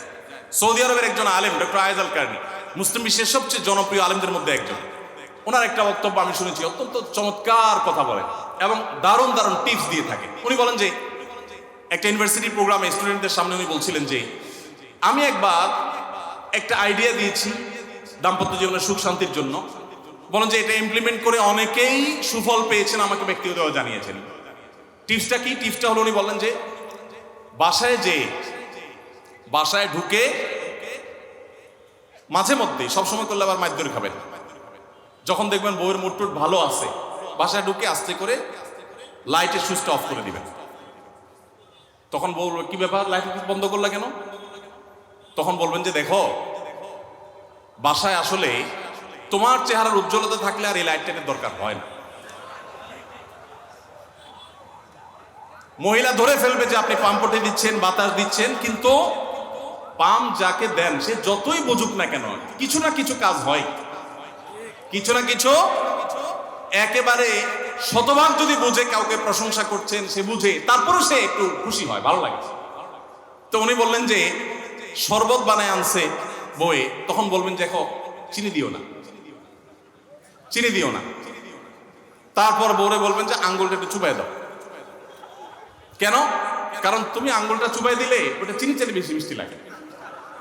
এই যে কথাগুলো, এই কথাগুলো আসলে সত্য কথা না। তো এই টাইপের কথা স্বামী স্ত্রীর মধ্যে মিথ্যা হলেও সেটা কি আছে? জায়েজ আছে। ভাইরা আমার, এই জন্য দাম্পত্য জীবনে সুখ শান্তির জন্য একে অন্যকে ভালোবাসা, প্রশংসা করতে জানা, বিশেষ করে স্বীকৃতি দিতে জানা, ভালো গুণগুলোর কথা বলা, এটা হারিয়ে গেছে। অনেকে মনে করে যে না, ভালো গুণ বললে মাথায় উঠবে, এটা ভুল। মাথায় উঠবে সেটা ব্যালেন্স করার জন্য আপনাকে অন্য কাজ করতে হবে, কিন্তু তাহলে প্রশংসা করতে কার্পণ্য করা যাবে না, স্বীকৃতি দিতে হবে। 5 নম্বর হলো দাম্পত্য জীবনের সুখ শান্তির জন্য একে অন্যের যে কনসার্নের জায়গাগুলো আছে, ইস্যুগুলো আছে, এগুলোকে মাথায় রেখে চলতে হয়। যেমন আপনি স্বামী হিসাবে বউয়ের বাপের বাড়ির মানুষদের বদনামি থাকলেও করবেন না। তারা কৃপণ, তারা অনেক সমস্যা আছে, এগুলো থাকলেও বউয়ের কাছে করবেন না। কারণ কোনো মেয়ের কাছে নিজের বাপ মা, নিজের ভাই বোনের কোনো দোষ শুনতে ভালো লাগে। আপনি তার কাছে বললে সমাধান হবে না, তো বরং অশান্তি বাড়বে। তাহলে কি লাভ? আপনি এগুলো ভেতরে ভিতরে রাখেন, সবকিছু বলতে চান না। এবং তাদের পারলে আরো প্রশংসা করেন যে আমার শাশুড়ির রান্নাটা খুব ভালো, মাশাআল্লাহ, আমার শ্যালকের এই গুণটা খুবই ভালো, আমার শ্যালিকার ওই গুণটা ভালো। যত বেশি তার বাপের ভাই তারিফ করবেন, দেখবেন যে আপনার ঘর পুরাই শান্তি। ঠিক একইভাবে মা বোনরা যারা আছেন, তারা স্বামীদের দুর্বল পয়েন্টগুলোকে মাথায় রাখবেন। যে কথা বললে স্বামী স্ত্রী উভয় জানেন যে যেটা বললে তার মনে কষ্ট হয়, সেটা তাকে বলবেন না। অনেক মহিলা আছে বাহিরের রান্নার তারিফ শুনলে তার মাথা নষ্ট হয়ে যায়, আছে না নেই? যে ঘরে এসে বাইরের রান্নার তারিফ শুনতে চাই না। তাহলে বাইরের রান্না ভালো হইলেও ওইগুলোকে ভালো বলবেন না, চুপচাপ থাকবেন, মিথ্যা বলার দরকার নেই। তাহলে এই বিষয়গুলো মাথায় রেখে চলা, যে কি বললে তার কষ্ট হয়, ইনশাল্লাহ এতে দাম্পত্য জীবনে সুখ শান্তি হবে। এর পাশাপাশি 6 নম্বর হলো সময় দেওয়া। আজকাল দাম্পত্য জীবনের সবচেয়ে বড় সমস্যা হলো, তরুণ বন্ধুরা ভালো করে শুনে রাখেন, বিয়ে যারা করবেন ভবিষ্যতে আরো ভালো করে শুনে রাখেন, এই মোবাইল ফোন আমাদের দাম্পত্য জীবনকে ধ্বংস করার অন্যতম কারণ। অতএব আল্লাহর ওয়াস্তে মোবাইলগুলোকে নিয়ন্ত্রণ করেন, মোবাইলগুলোকে নিয়ন্ত্রণ করেন। বাসায় ঢোকার আগে মোবাইলের গলা চেপে বন্ধ করেন, এরোপ্লেন মুড করেন। ফ্যামিলিকে একান্তে কিছু সময় দেন। সারাক্ষণ খাচ্ছেন মোবাইল টিপতে টিপতে, ওই যে কৌতুক আছে না, যে মোবাইল টিপতে টিপতে খাচ্ছে, খায়া ডাইল মনে করে পানি ঢেলে নিচে পাতে। খাওয়ার সময় এবার চিন্তা করতে বলতেছে যে কি দিয়ে রান্না করছো, লবণ দাও না ডাইলে, আসলে ঢেলে নিচে কি পানি। তো মোবাইল টিপতে টিপতে যদি মানুষ সংসারে স্বামী স্ত্রী একে অন্যের সাথে সময় কাটায়, তাহলে দাম্পত্য জীবনে অশান্তি নিশ্চিত। যত অশান্তি এবং যত ঝগড়া, যত ভুল বোঝাবুঝি আমাদের ফ্যামিলিগুলোতে হয়, এর অন্যতম প্রধান কারণ হলো এই মোবাইল এডিকশন, মোবাইল আসক্তি। স্বামী বলেন স্ত্রী বলেন উভয় একান্তে স্বামী স্ত্রী বাসা বাড়িতে তো অবস্থান যতদিন করবেন, ব্যবসা বাণিজ্য কাজ কাম আল্লাহর হস্তে এগুলো সব জমা রেখে তারপর স্বামী স্ত্রী একে অন্যকে সময় দিবেন, ইনশাআল্লাহ দাম্পত্য জীবনে সুখ শান্তি আসবে। 7 নম্বর পয়েন্ট হলো, যেটা আমি একটু আগে বলে ফেলেছি, সেটা হলো অন্যের সুখের মিথ্যা গল্প শুনতে যাবেন না। অর্থাৎ আপনার কাছে কেউ যদি বলে, দোস্ত বলিস না, তোর ভাবি তার রান্না, তার আচরণ, এই যে গল্পগুলো দিবে না, এগুলো শুনবেন না। সাথে সাথে বলবেন যে বেটা হয় চাপাবাজি করতেছে, আর না হলে শয়তান এগুলো আমাকে শোনাচ্ছে, আমাকে অশান্তি সৃষ্টি করবার জন্য।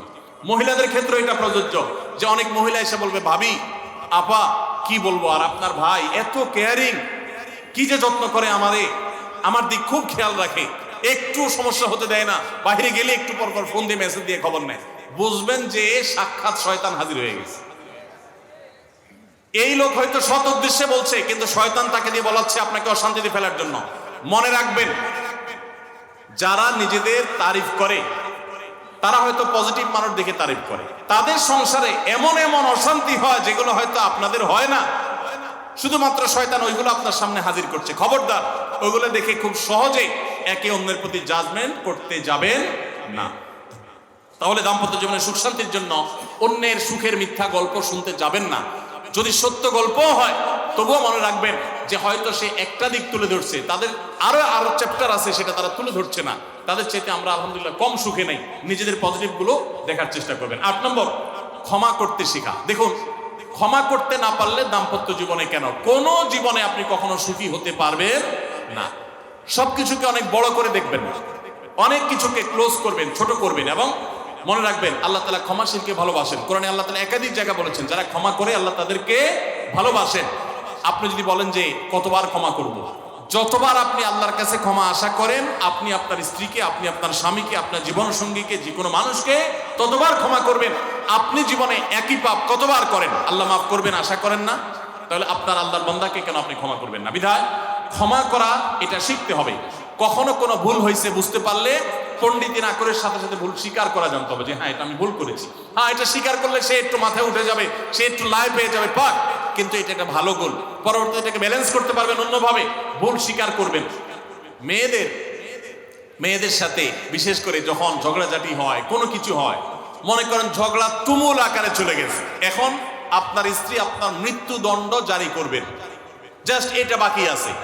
এই টাইমটাতে আপনি যদি চান যে এই রাগের পারদকে পাতাল থেকে মুহূর্তের ভিতর, আমি আকাশ থেকে মুহূর্তের ভিতরে পাতালে নামায় আনবো, আগুনের সাথে সাথে পানি করব, একটা বুদ্ধি, একটা কাজ করবেন, সাথে সাথে পানি হয়ে যাবে। সেটা কি? এতক্ষণ যা তর্ক করছেন, এখন বলেন যে আসলে তুমি ঠিক বলছো, আমারটা ভুল, ব্যাস দেখবেন যে আগুন পানি হয়ে গেছে সাথে সাথে। তো ভুল স্বীকার করতে পারে, এটা শুধু স্বামীরা না, স্ত্রীদের ক্ষেত্রে একই কথা প্রযোজ্য।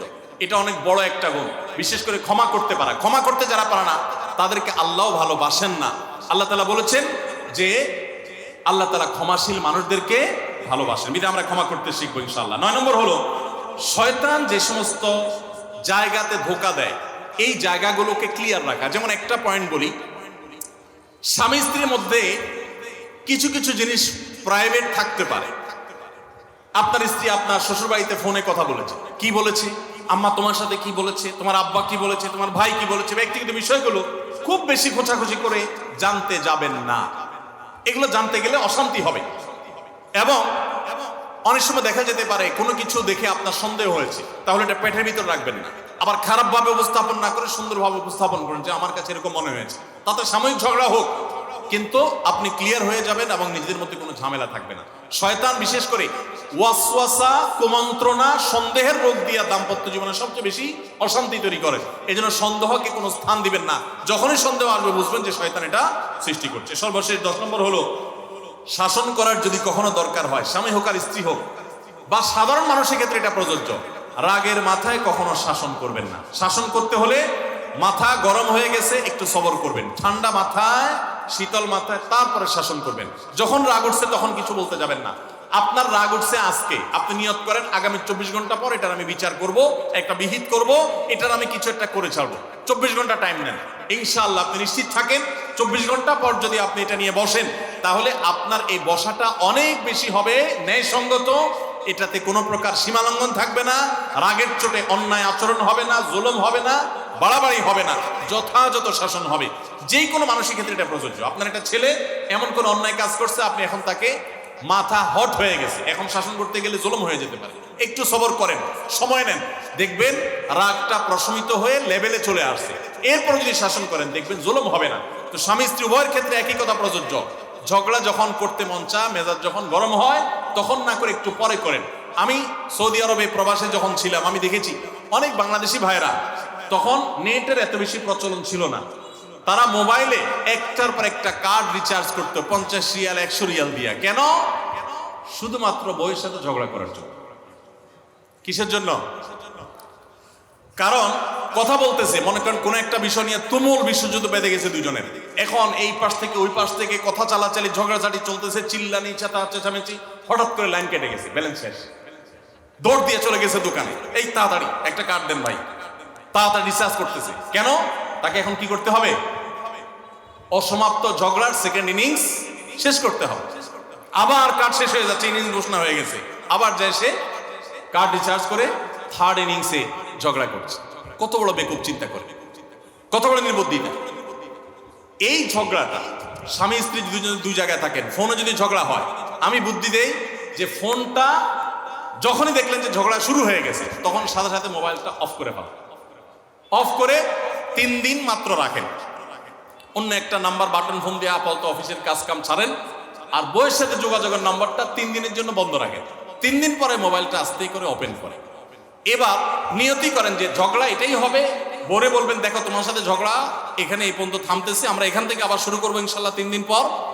3 দিনের বিরতি দিচ্ছি, যুদ্ধবিরতি, যথারীতি 3 দিন পরে আমরা আবার শুরু করব। 3 দিন পরে যদি শুরু করেন, আমি তো দায়িত্ব নিয়ে বলতে পারি, লিখিত দিতে পারি আপনাকে, 3 দিনের পর যখন আবার নতুন করে শুরু করবেন, ইনশাআল্লাহ দেখবেন আগের ঝগড়ার যে দুইজনের একজনেরও আর কিছুই নেই। এখন বউরে যদি বলেন 3 দিন পরে ফোন দিয়ে বলেন, হ্যাঁ বলো তুমি জানি কি বলতেছিলা, দেখবেন যে আর কথা খুঁজে পায় না। আর আপনিও যদি বলেন যে হ্যাঁ আমি জানি কি বলতেছিলাম, দেখবেন এখন ঝগড়া করে জুত পাবেন না, গিয়ার একেবারে নরমালে চলে আসছে। এই জন্য ভাইরা, রাগ যখন হয় ওই টাইমটাতে ঝগড়াঝাটি করতে হয় না। তাহলে সেক্ষেত্রে দাম্পত্য জীবনে অশান্তি থেকে অনেকখানি বাঁচা যায়। যে ঠিক আছে আমরা ঝগড়া করবো, এই বিষয়ে আমরা এখন কথা বলবো না, কালকে কথা বলবো, একটু অপেক্ষা করেন, উভয়ের জন্য সেখানে কল্যাণ থাকবে। আল্লাহ তাআলা আমাদের সবাইকে এসব বিষয়গুলোকে দেখে মেনে চলার তৌফিক দান করুন। আমি আবারও বলছি এই 10টা পয়েন্ট। নাম্বার 1, দাম্পত্য জীবনের সুখ শান্তির জন্য আল্লাহ তাআলার কাছে অনবরত সূরা ফুরকানের 74 নম্বর আয়াতে যে দোয়াটা আছে, রব্বানা হাব লানা মিন আজওয়াজিনা ওয়া যুররিয়াতিনা কুররাতা আয়ুন ওয়াজআলনা লিল মুত্তাকিনা ইমামা, এই দোয়া এছাড়া সাধারণভাবে আল্লাহর কাছে দোয়া করতে থাকে, আল্লাহ জীবনে যেন সঙ্গী হিসেবে যাকে পাবো সে যেন আল্লাহ ভীরু হয়, মুত্তাকি হয়, ভালো মানুষ হয়। এরপরও যদি খারাপ মানুষ পড়ে যায় তো মনে রাখবেন, ফেরাউনকে আল্লাহ তাআলা আসিয়ার মতো নেককার মানুষ দিয়েছেন, আসিয়ার মতো নেককার মানুষের কাছে ফেরাউনের মতো অত্যাচারী স্বামী দিয়েছেন। আবার আল্লাহ তাআলা নূহ আলাইহিস সালামের মতো মানুষকে, লূত আলাইহিস সালামের মতো মানুষকে তাদের অবাধ্য এবং আল্লাহর প্রতি ঈমান আনে নাই এমন নারী, এমন স্ত্রী দিয়েছেন। অতএব করতে থাকবেন। নাম্বার 1 হলো দোয়া করতে থাকা। 2 নম্বর হলো জীবন সঙ্গী নির্বাচনের ক্ষেত্রে ধার্মিকতাকে সবকিছুর উপরে প্রাধান্য দিবেন। ধার্মিকতা থাকলে বাকি সবকিছুতে কম্প্রোমাইজ করবেন, এক্ষেত্রে কম্প্রোমাইজ করবেন না। অনেকে বলে, মেয়ে যদি বলে না ধার্মিক ছেলের সামনে বিয়ে বসবো না, তো বাপ মা বা অন্য অনেকে বুঝায় যে না তুমি একটু কম্প্রোমাইজ করো, ছেলেকে পরে নামাজি বানাই নিও, ছেলের টাকা পয়সা আছে এটা ঠিক রাখো, নামাজি পরে বানাই নিও। সব সময় রেডিমেড পাইলে আপনি আর বানাতে যাবেন কেন? আগে দিনদারিতা দেখবেন, টাকা পয়সাওয়ালা বানাই নেওয়া যাবে, অন্য কিছু বানাই নেওয়া যাবে, কিন্তু দিনদারিতা সবকিছুর উপরে যেন থাকে। 3 নম্বর হলো সবর এবং শুকর। স্বামী স্ত্রী উভয়কে এটা যদি চূড়ান্তভাবে অবলম্বন না করে দাম্পত্য জীবনে শান্তি সম্ভব না।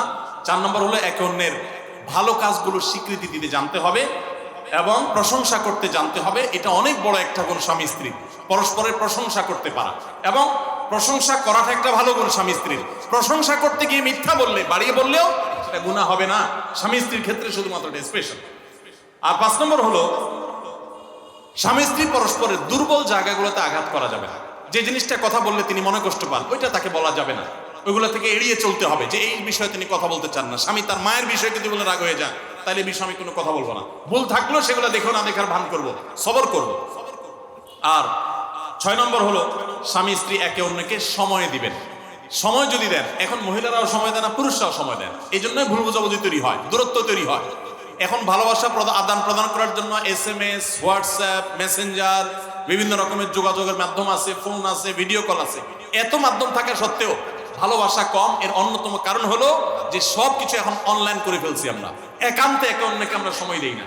সময় দেওয়াটা হলো একটা বড় কাজ। 7 নম্বর হলো অন্যের সুখ শান্তিতে আছে, তাদের ঝগড়াঝাটি হয় না, তারা একে অন্যের প্রতি খুব কেয়ারি। এই সমস্ত গল্প শুনে, মিথ্যা গল্প কিংবা সত্য গল্প শুনে প্রতারিত হতে যাবেন না। মনে রাখবেন, আপনি তার চাইতে অনেক দিক থেকে সুখে আছেন, সেটা হয়তো আপনার মাথায় আসছেন, আপনি খুঁজে বের করেন, নিশ্চয়ই অনেক সুখের পয়েন্ট আল্লাহ আপনাকে দিয়ে রেখেছেন। আর 8 নম্বর হলো একে অন্যকে ক্ষমা করতে জানতে হবে, কোনো কিছু ভুল হলে স্বীকার করতে জানতে হবে। 9 নম্বর হলো একে অন্যের প্রতি সংশয় করা, সন্দেহ করা, রোগ থেকে বেঁচে থাকতে হবে। সন্দেহ করা খুবই খারাপ জিনিস এবং সন্দেহের সূত্র তৈরি হতে পারে, সেই পথগুলো বন্ধ করে ফেলতে হবে। আর 10 নম্বর হলো যদি একে অন্যের কোনো ভুল সংশোধন করতেও হয়, রাগের মাথায় সেটা করা যাবে না, বরং ঠান্ডা মাথায় করতে হবে। ঠান্ডা মাথায় যখন একটু ফ্রেশ হবেন, নর্মাল হবেন, তারপরে করতে হবে ইনশাআল্লাহ, তাহলে ব্যালেন্স হবে এবং জুলুম হবে না। আল্লাহ তাআলা আমাদের সবাইকে সুখী দাম্পত্য জীবন নসিব করুন, বলুন আমিন। আমাদের দাম্পত্য জীবনের সুখ শান্তির উপরে আমাদের জান্নাত অনেকখানি নির্ভর, আমাদের জাহান্নাম থেকে মুক্তি অনেকখানি নির্ভর। কারণ দিনদার জীবন সঙ্গী সঙ্গিনী না হলে, জীবন সঙ্গী সঙ্গিনী মুত্তাকি না হলে জান্নাতের পথের যাত্রাটা অনেক কঠিন হয়ে যায়। এজন্য পরস্পর পরস্পরের জন্য দোয়াও করতে থাকবো, চেষ্টাও করতে থাকবো। আল্লাহ তাআলা আমাদের সবাইকে সেই তৌফিক দান। আমি গতকাল রাতে ঘুমানোর পর স্বপ্নে দেখেছি যে আমি ইসরায়েলের বিরুদ্ধে যুদ্ধে শরীক হয়েছি। এটা কি শয়তানের ধোঁকা? দয়া করে বুঝিয়ে বলবেন। শয়তানের ধোঁকা হতে যাবে কেন ভাই? এটা তো বাহ্যিকভাবে ভালো স্বপ্ন, আলহামদুলিল্লাহ। অভিশপ্ত ইহুদিরা যেখানে আমাদের প্রথম কেবলা মসজিদে আকসা, সেই আমাদের দ্বিতীয় কেবলা, আমাদের অপর কেবলা, নবী করিম সাল্লাল্লাহু আলাইহি সাল্লাম যে কেবলার দিকে ফিরিয়ে মদিনায় এসে অনেক মাস সালাত আদায় করেছেন, সেই কেবলার দিকে, সেই কেবলার উপর তারা জুলুম করছে, সেটাকে দখল করে আছে। মসজিদে আকসার উপরে তারা অত্যাচার করছে, অবিচার করছে, ফিলিস্তিনের মানুষদের উপরে নির্বিচারে গণহত্যা চালাচ্ছে। এই মানুষগুলোর বিরুদ্ধে আপনি যুদ্ধে সামিল হয়েছেন, এই স্বপ্নে দেখা তো ভালো স্বপ্ন, আলহামদুলিল্লাহ।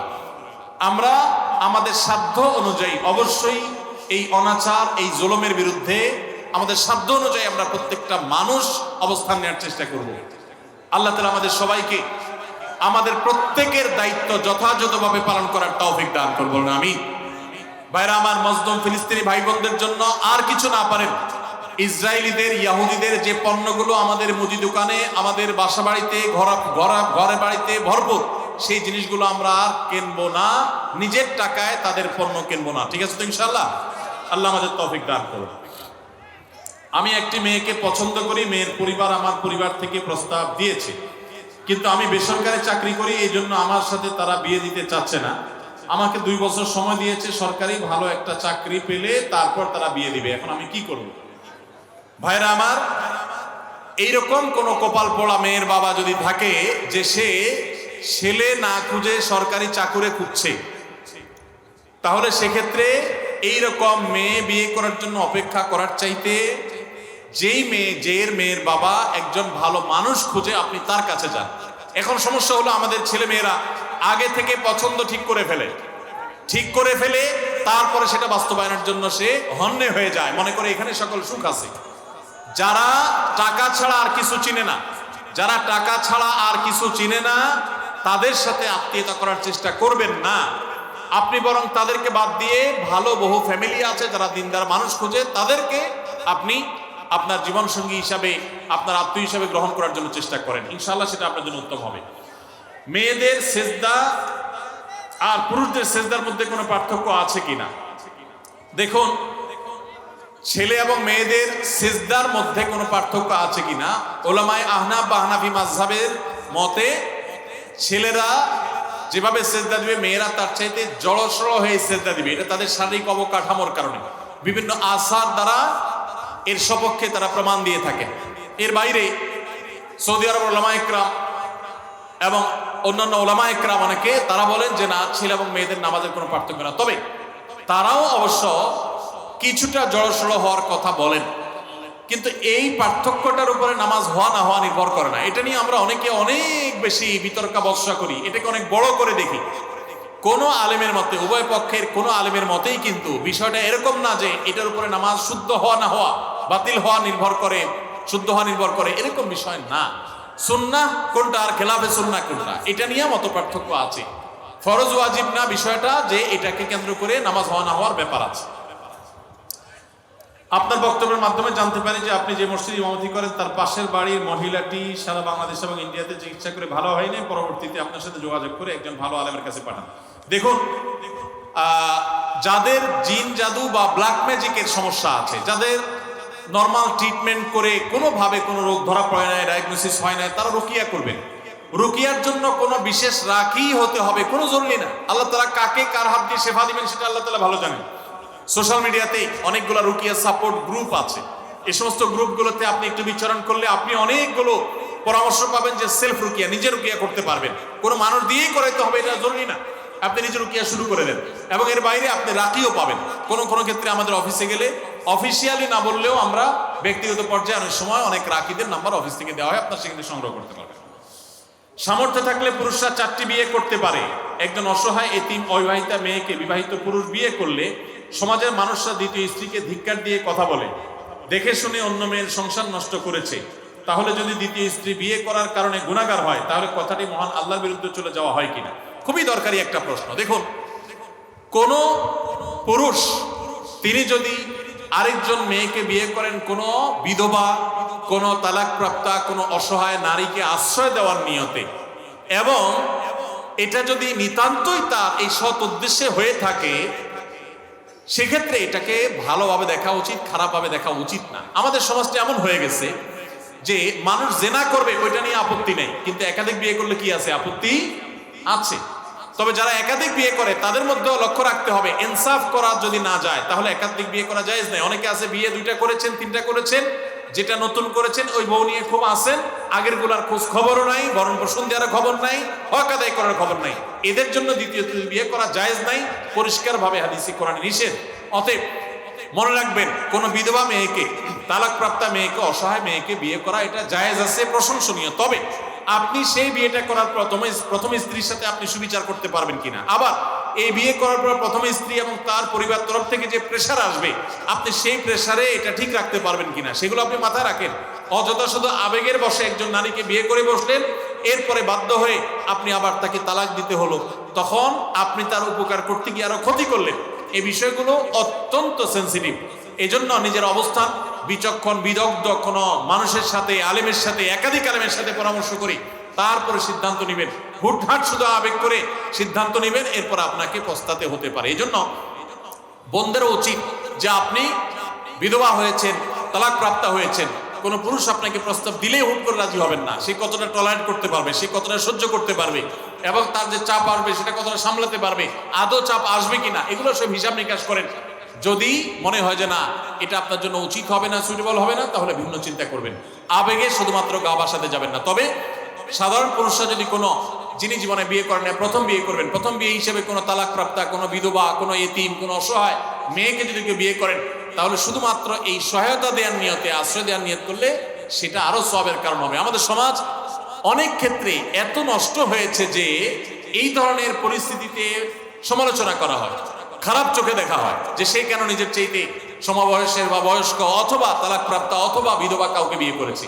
কোনো মেয়ে তালাকপ্রাপ্তা হওয়া কিংবা বিধবা হওয়া, কোনো কারণে সংসার বিচ্ছেদ হওয়া, ভেঙে যাওয়া, এটা সবসময় মেয়েদের দোষের কারণে হয় তা নয়। বিধায় এগুলোর কারণে মেয়েদেরকে কোণঠাসা করা, বাজে কথা বলা, এটা সামাজিক কুসংস্কার, এগুলোর বিরুদ্ধে আমাদেরকে সংগ্রাম করতে হবে। আমার পরিচিত একজন মানুষ মুখে দাড়ি রেখেছিলেন, সে ব্যবসা করে দাড়ি রাখার কারণে তার দোকানে মেয়ে কাস্টমার আসে না বলে তার ধারণা। তারপর সে মুখে বড় বড় দাড়ি কেটে ফেলে, তার জন্য কি হবে? দেখুন, মুখে দাড়ির কারণে দোকানে কাস্টমার আসে না, এটা যদি কোন দোকানে মহিলা কাস্টমার আসে না, এটা যদি কোনো দোকানদার বলে বা মনে করে, তাইলে বুঝতে হবে দোকানদার হিসাবে তিনি কখনো যোগ্য দোকানদার হতে পারেন। কারণ যোগ্য দোকানদার হতে পারলে দাড়ির সাথে কাস্টমারের আসা না আসা সম্পর্কটা সেভাবে হওয়ার কথা না। আপনি যদি কাস্টমার সাথে ভালো বিহেভিয়ার করেন, আপনি যদি অসততা না করেন, আপনি যদি সুন্দরভাবে করেন, বুদ্ধিমত্তার সাথে আপনি দোকানদারি করেন, তাহলে আপনার দুনিয়াতে যত দাড়িওয়ালা দোকানদার আছে সব তাহলে না খায় মরে যেত। দাড়ি দেখে যদি কাস্টমার দাড়ি থাকতো, যদি কাস্টমার না আসতো, তাহলে দাড়িওয়ালা দোকানদারগুলো সব না খায়া মরে যেত। বাস্তবে কি তাই হচ্ছে? তাহলে বোঝা গেল এটা একটা শয়তানি ধোঁকা ছাড়া আর কিছুই নয়। যদি আপনার দাড়ির কারণে কোনো মহিলা কাস্টমার না আসে, তাহলে বুঝবেন ওই মহিলা কাস্টমার ওইটা মানুষরূপী ইবলিস। কারণ যে দাড়ির কারণে আসবে না সে তো কখনো সৎ মানুষ হতে পারে না।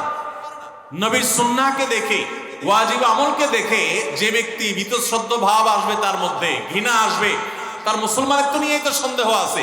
এরকম কাস্টমারের কাছে বিক্রি করে যে টাকা ক্যাশে ঢুকাবেন, ওই টাকায় বরকতের চাইতে বেবরকতি, কল্যাণের চাইতে অকল্যাণ বেশি হবে। আল্লাহ তাআলা আমাদেরকে এই ধরনের কুমন্ত্রণা থেকে বেঁচে থাকার তৌফিক দান করুন।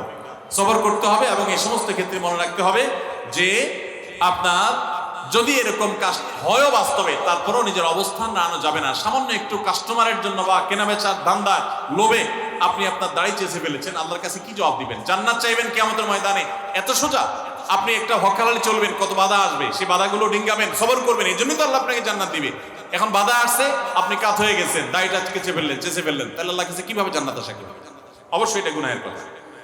এরপর প্রশ্ন হলো গরুর ভুঁড়ি খাওয়া যাবে কিনা? গরুর ভুঁড়ি খাওয়া যাবে কিনা? ভাই, এই প্রশ্ন উত্তর হলো যে গরুর ভুঁড়ি খাওয়া ইসলামী শরিয়ার দৃষ্টিকোণ থেকে সম্পূর্ণ হালাল। আপনার যদি রুচি না কুলায়, সবাই সব জিনিস খাওয়ার রুচি হবে না। আপনার যদি রুচিতে না কুলায় আপনি খাবেন না, সেটা ভিন্ন বিষয়। আপনার না খাওয়ার অধিকার আছে যে আমার ভালো লাগে না, এটা আমি খাবো না। কিন্তু শরীয়ত সেটাকে কি করে নাই? হারাম করে নাই। যদি পরিষ্কার পরিচ্ছন্ন করে রান্না করা হয়, সেটা খাওয়া সম্পূর্ণ হালাল। অনেকে শুটকি পছন্দ করেন না, তো শুটকি আপনি পছন্দ করেন, আপনি খায়েন না, কিন্তু শুটকি খাওয়া কিনা হারাম না। ঠিক একইভাবে গরুর ভুঁড়ি খাওয়া কিনা হারাম না। গরু কেন, যে কোনো প্রাণীর ভুঁড়ি খাওয়া হারাম না। আপনি পরিষ্কার করে যদি খেতে পারেন, সেটা অবশ্যই কি আছে? জায়েজ আছে। কেউ খেলে তাকে ঘৃণা করাও উচিত না, কারণ আল্লাহ যেটাকে হালাল করেছেন সেটাকে আপনি হারাম করার কে? এজন্য এই বিষয়গুলো আমাদেরকে ভালো করে বুঝে নিতে হবে যে আমার রুচি না হয় এক জিনিস, আর শরীয়তে হারাম করা আরেক জিনিস। বিদায় গরুর ভুঁড়ি খাওয়া এটা হারাম কোনো বিষয় নয়। গরমের তীব্রতায় মুসলমান হিসেবে আমাদের বিশেষ কোনো করণীয় আছে কিনা? দেখুন, প্রচন্ড গরমের দাবদাহ চলছে, তাই না? কাঠফাটা রোদ চলছে, এবং আমরা বিভিন্ন সংবাদ মাধ্যম থেকে জানতে পেরেছি যে এই বছর এত বেশি গরম নাকি পড়ার আশঙ্কা আছে, সম্ভাবনা আছে যে গরমে প্রচুর মানুষের হিট স্ট্রোক হতে পারে, অনেক বেশি আপনার মানুষ অসুস্থ হয়ে যেতে পারে, দুর্ঘটনা ঘটতে পারে। গত বছর হজে রেকর্ড সংখ্যক মানুষ হিট স্ট্রোকে মারা গেছে, এবং আমরা হজে ছিলাম, সাইফুল্লাহ ভাই ছিলেন। এত গরম, এত কষ্ট, মনে হয় জান বের হয়ে যাবে। তো এরকম পরিস্থিতিতে একজন মুসলিম হিসাবে আমাদের কিছু করণীয় আছে কিনা? প্রথম হলো যে একজন দায়িত্বশীল এবং সচেতন মানুষ হিসাবে আমাদের যাতে হিট স্ট্রোকে আমরা যেন ক্ষতিগ্রস্ত না হই, তার জন্য চিকিৎসকগণ এবং সংশ্লিষ্ট বিষয় বিশেষজ্ঞগণ যে পরামর্শগুলো দিয়ে থাকেন, সেগুলো আমরা খুব গুরুত্বের সাথে মেনে চলবো। আমরা জানি ভিটামিন সি, লেবুর শরবত ইত্যাদি এই সময় খুব বেশি উপকারী হয়ে থাকে, সেগুলো আমরা বেশি করে পান করব। ইহুদিদের যে সমস্ত পণ্যগুলোকে আমরা শরবত বানায় খাই, ড্রিঙ্কস কিনে খাই, সেগুলোর পরিবর্তে আমরা লেবুর শরবত ইত্যাদি বেশি বেশি খেতে পারি। যে পরামর্শগুলো ডাক্তাররা দিয়ে থাকেন, স্বাস্থ্য বিশেষজ্ঞরা দিয়ে থাকেন, সেগুলো আমরা মেনে চলবো। যত সম্ভব নিজেদের দিকে খেয়াল রাখবো। এর পাশাপাশি মনে রাখবো, গরমের তীব্রতা, পৃথিবীতে আমরা যে গরমে অনুভব করি, এই গরমের তীব্রতা এটা কিন্তু জাহান্নামের ভাব। বুখারীর হাদিস দ্বারা এসেছে, হাদিস দ্বারা প্রমাণিত যে জাহান্নামকে আল্লাহ তাআলা বছরে দুইটা ভাব ছাড়ার সুযোগ দিয়েছেন।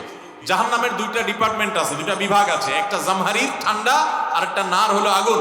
আগুন এবং ঠান্ডা উভয় ডিপার্টমেন্ট থেকে বছরে দুইবার ভাব ছাড়া হয়।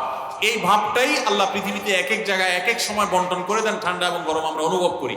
এটা জাহান্নামের ভাব হওয়ার কারণে গরমের তীব্রতায় কিংবা শীতের তীব্রতায় একজন মুসলমান জাহান্নামের কথা স্মরণ করবেন এবং আল্লাহর কাছে জাহান্নাম থেকে পানা চাইবেন, এবং তিনি চিন্তা করবেন। কোরআনে আল্লাহ উল্লেখ করেছেন, কুল নারু জাহান্নামা আশাদ্দু হাররা, তোমরা যে গরমের তীব্রতা অনুভব করছো, জাহান্নামের আগুনের তীব্রতা, গরম এর চাইতে অনেক বেশি। দুনিয়াতে আমরা যে আগুন জ্বালিয়ে থাকি, আমরা চুলাতে রান্না বাড়ার সময় যে আগুন জ্বালিয়ে থাকি, এর চাইতে ফ্যাক্টরিতে যে সমস্ত আগুন জ্বালানো হয়, সেগুলোর তীব্রতা অনেক বেশি। দুনিয়াতে আগুন যত তীব্র হতে পারে, জাহান্নামের আগুন তার চাইতে 70 গুণ বেশি তীব্র। ভাইরা আমার, তো এই জন্য এই গরমের তীব্রতা আল্লাহর কাছে জাহান্নাম থেকে পানা চাইবো। অনেকে গরম তীব্র হলে গালিগালাজ শুরু করেন, বিদ্যুৎ গেলে বিদ্যুৎ কর্তৃপক্ষের 14 গোষ্ঠী ধরে গালিগালাজ করেন। গরমের মা বাপ তুলে অনেকে গালিগালাজ করে, আছে না নেই? আর কিছু না হোক একটা নর্মাল গালি দেয় বউয়ের ভাইয়ের কথা বলে যে অমুকের গরম, বলে কি বলে না? তো এই ধরনের যে কথা বলা হয় এগুলো অনেকে আমাদের নিজের অজান্তে বলি, যে গরমে সহ্য করতে না পারে গরমের মা বাপ তুলে গালিগালাজ করে দিলাম। তো এটা থেকে গরম কমবে? আরো গরম বাড়বে। কোন গরম বাড়বে? মাথা গরম হবে, মেজাজ গরম হবে, আরো গরম বাড়বে, লাভ হবে না। তিরমিজির একটা হাদিস আছে, যে জিনিসটাকে গালি দেওয়া যায় না, অভিশাপ দেওয়া যায় না, ওইটাকে যদি কেউ অভিশাপ দেয় তাহলে সে অভিশাপ তার উপরে এসে বর্তা। এই জন্য ধৈর্য না হারানো, সবর করা। আল্লাহ তাআলা আমাদেরকে সবর করার তৌফিক দান করুন। সেই সাথে গরমের তীব্রতা কমানোর জন্য প্রত্যেকটা মানুষ প্রচুর পরিমাণে গাছ লাগানোর চেষ্টা করবেন। আপনারা জানেন যে আমাদের দেশে যেই পরিমাণ বনাঞ্চল থাকা দরকার, এগুলা নানান সময়ে কলকারখানার নামে, এগুলা নানান সময়ে নানা নামে নিধন করা হয়। আমরা নিজেরাও প্রয়োজনে অপ্রয়োজনে নিধন করি। ইসলাম সাদকায়ে জারিয়া হিসাবে গাছ লাগাইতে আমাদেরকে উৎসাহিত করেছে। মসজিদ বানানো যেরকম সওয়াবের কাজ, মাদ্রাসা বানানো যেরকম সাদকা জারিয়ার কাজ, গাছ লাগানো কিন্তু একটা সাদকা জারিয়ার কাজ। আমরা গত বছর আসুন্নাহ ফাউন্ডেশন থেকে 1 লক্ষ গাছ লাগিয়েছি সারা দেশে। আপনাদের নওগাঁ জেলাও লাগানো হয়েছে এবং সারা দেশে আমরা প্রচুর পরিমাণে লেবুর গাছ লাগিয়েছি, আম গাছ, পেয়ারা গাছ ইত্যাদি আমরা লাগিয়েছি। আপনি নিজের জায়গায় হলে তো ভালো, না হলে আরেকজনের জায়গায় নিজের খরচে লাগান। ভাই গাছটা আপনি ভোগ করেন, আমি লাগিয়ে সব কামাই করলাম। এই গাছ বড় হবে, ছায়া দিবে, এক সময় গরমের তীব্রতা একটু হলেও কমতে সাহায্য করবে। এর মাধ্যমে আপনি আল্লাহর কাছে সওয়াব পেয়ে যাবেন। বিধায় গরমের তীব্রতায় ইমানদার সে আল্লাহ তাআলার কাছে সবর করবে এবং এই ধরনের সওয়াবের কাজ করবে, জাহান্নাম থেকে পানা চাইবে। এবং বিশেষ করে গরমের দিনে রোজা রাখা একটু কষ্টের, ওই কষ্টের সময় রোজা রাখার আবার সওয়াব আছে। সোমবার বৃহস্পতিবার রোজাগুলো একটু কষ্ট করে রাখবেন। এবং সাধারণত গরমের সময় দিন অনেক বড় হয়, রাত অনেক ছোট হয়। তো এই জন্য এশার পর তাড়াতাড়ি শুয়ে গেলে ফজর নামাজ পড়াটা সহজ হবে। আল্লাহ তাআলা আমাদের সকলকে গ্রীষ্মকালীন যে আমলগুলো আছে সেগুলো গুরুত্বের সাথে পালন করার তৌফিক দান করুন। এরপরে প্রশ্ন হলো, আমি একজন বিবাহযোগ্য যুবক, অনার্স 3য় বর্ষে পড়ছি। অনেকদিন যাবৎ আমি হারাম সম্পর্কে জড়িত আছি। চরিত্র হেফাজতের জন্য আমি এখন বিবাহ করতে চাচ্ছি, কিন্তু আমার পরিবার কোনোভাবে রাজি নয়। চরিত্র হেফাজতের জন্য এখন আমার করণীয় কি?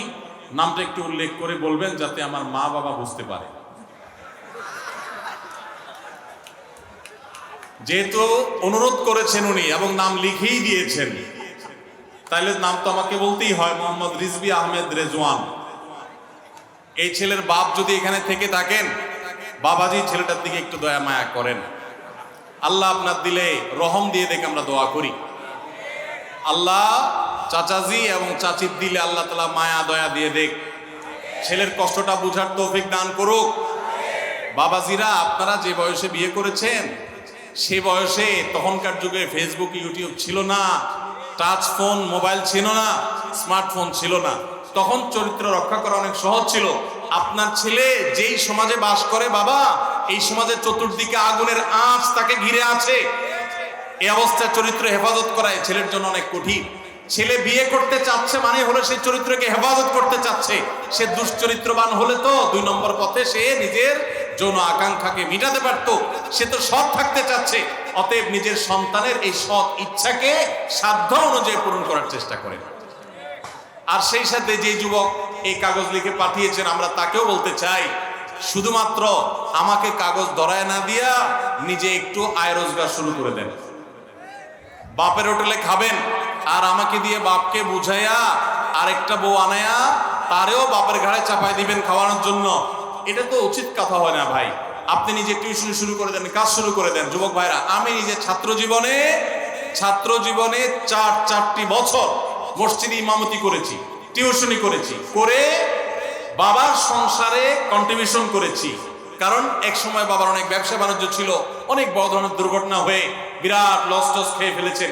আমি তখন নিজে চাকরি করে, একটা নয় একাধিক চাকরি করে বাবার সংসারে আমি অংশগ্রহণ করেছি, টাকা পয়সা দিয়েছি। এবং আমার স্পষ্ট মনে আছে 4 বছর আমি একটা মসজিদে ইমামতির চাকরি পেয়েছি। 600 টাকা বেতন দেয়া হতো।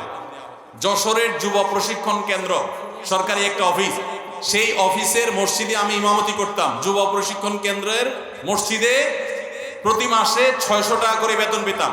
4 বছরের মধ্যে এই 600 টাকা থেকে কোনোদিন 6 টাকা নিজের খরচের জন্য কেটে রাখি নাই। নিজে কষ্ট করে চলতাম, অন্য কোনো ভাবে ম্যানেজ করতাম বা বাবার কাছে লাগলে পরে চেয়ে নিতাম, কিন্তু বেতনের পুরো টাকাটা বাবাকে তুলে দিতাম জাস্ট আমার পক্ষ থেকে বাবাকে হেল্প করার জন্য। আবার একই সঙ্গে মক্তব পড়াতাম, ইমামতি করতাম, 3-4 কিলোমিটার দূরে সাইকেল চালিয়ে ক্লাস করতাম এবং এইভাবে পড়াশোনা করে ক্লাসে সব সময় ফার্স্ট থেকেছি। এইভাবে পড়াশোনা করে 10 stand, second stand, third stand, 3-3টা স্ট্যান্ড করেছি। এইভাবে কয়েক মাইল সাইকেল চালিয়ে, পরীক্ষা দিয়ে, পড়ালেখা করে, চাকরি করে সংসারকেও সহযোগিতা করেছি, নিজেও স্বাবলম্বী হয়েছি। আবার পরীক্ষা দিয়ে আলহামদুলিল্লাহ প্রতিটি পরীক্ষায় ফার্স্ট হয়েছি এবং বোর্ড পরীক্ষায় সারা দেশের মেধা তালিকায় কখনো দশম, কখনো তৃতীয়, কখনো দ্বিতীয় স্ট্যান্ড করেছি আলহামদুলিল্লাহ। এই কথা আপনাদেরকে গল্প কেন শুনলাম? কারণ যুবকরা বাপ মা বিয়ে দেয় না, হুট করে একটা কাগজ ধরায় দেন আমারে। কেন আপনি কাজ শুরু করে দেন, টিউশনি শুরু করে দেন, ইনকাম করা শুরু করে দেন। অনেক যুবক বলে যে ভাই মেয়ের বাবারা পয়সাওয়ালা ছাড়া বিয়ে দিতে চায় না, নিজের বাবা বিয়ে দিতে চায় না। আমি বলি যে আপনি উপার্জন শুরু করেন, টাকা যখন কামাই করবেন দেখবেন সব সুর নরম হয়ে আসছে, বাপের সুরও নরম হয়ে আসছে, মায়ের সুরও দেখবেন নরম হয়ে আসছে। হ্যাঁ, যে মেয়ের বাপ দিতে চায় না সেই মেয়ের বাপও দেখবেন এখন সিরিয়াল ধরছে। এই জন্য উপার্জন শুরু করে দেন, ঠিক আছে না ইনশাআল্লাহ? ভাইরা আমার, ছাত্র জীবনে বিশেষ করে অনেকের অফুরন্ত সময় থাকে। এই সময়গুলোতে প্রোডাক্টিভ কিছু না করলে শয়তান তখন খারাপ বন্ধুদের পালায় ফেলে এবং মানুষ খারাপ কাজ করে।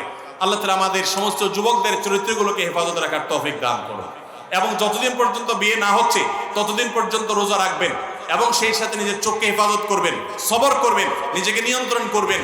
বাপকে যদি বুঝাইতে না পারেন, এলাকার ইমাম সাহেবকে একটু চা দোকানে নিয়ে ভালো করে চা বিস্কুট খাওয়াবেন, চাইনিজে নিয়ে যাবেন, বাদাম বুট খাওয়াবেন, একটু হাদিয়া তোফা দিবেন, দিয়া বলবেন হুজুর আমার আব্বাকে একটু কলে কৌশলে একটু বুঝান। হুজুর কথা প্রসঙ্গে উঠাবে, চাচা যে ছেলে বিয়ে দেওয়ার চিন্তা ভাবনা করছেন কিনা এবং বুঝাবে, আল্লাহর ভয় দিবে। আমি একবার ঢাকায় পল্টনে একটা হোটেলে উদ্বোধনে গেছিলাম, একটা খাবার হোটেলে। তো উদ্বোধন অনুষ্ঠান শেষে আমি বের হয়ে আসবো, এক ছেলে একটু স্বাস্থ্য বেশ ভালো, সে দেখি একজনের হাত ধরে টানতে টানতে আমার কাছে নিয়ে আসছে।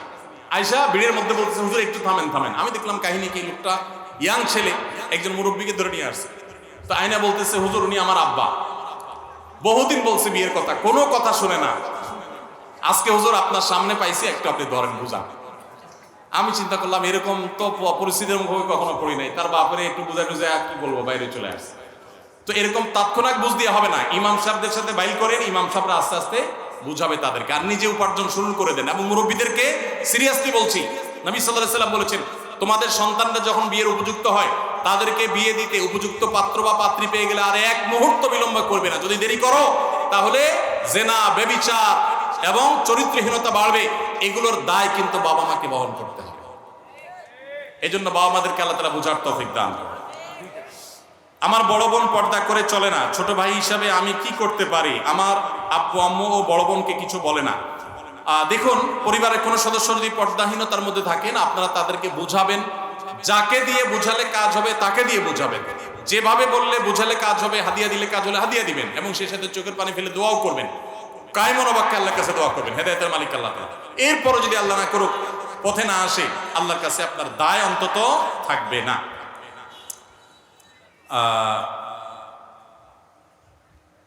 15 বছরের নাবালক ছেলে ফাঁসি দিয়ে আত্মহত্যা করেছে, সে কি স্থায়ীভাবে জাহান্নামী না কোনোদিন জান্নাতে যাবে?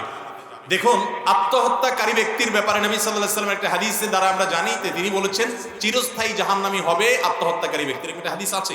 কিন্তু সেই হাদিস সম্পর্কে মুহাদ্দিসদের মন্তব্য হলো, যদি কেউ আত্মহত্যাকে বৈধ মনে করে, হালাল মনে করে আমার জীবন আমি নিব, কার কি বলার আছে, তাহলে সেক্ষেত্রে সে চিরস্থায়ী জাহান্নামী হবে, কারণ সে একটা হারামকে হালাল মনে করেছে, যেটা কুফরি। কিন্তু সাধারণ অবস্থাতে আত্মহত্যাকারী কবিরা গুনাহে লিপ্ত এবং সে জাহান্নামে যাবে, এটা নিশ্চিত, যদি আল্লাহ তাকে মাফ না করেন। হতে পারে আল্লাহ তাআলা কোনো কারণে তাকে মাফ করলেন, এজন্য আত্মহত্যাকারী ব্যক্তির জাহান্নামে যাওয়ার আশঙ্কা প্রবল। হাদিসে বারবার সতর্ক করা হয়েছে, আত্মহত্যা করা পরিষ্কার হারাম। আল্লাহ বলেছেন ওয়ালা তুলকু বিআইদিকুম ইলা তাহলুকা, তোমরা নিজেদেরকে ধ্বংসের দিকে ঠেলে দিও না। এজন্য নিজেদেরকে আমরা কোন অবস্থাতে ধ্বংসের দিকে ঠেলে দিব না, আত্মহত্যা করতে যাব না। ভাইরা আমার, আমাদের দেশে আত্মহত্যার প্রবণতা ভয়ঙ্কর ভাবে বেড়ে গেছে, স্কুল কলেজের স্টুডেন্টদের মধ্যে আরো বেশি বেড়ে গেছে।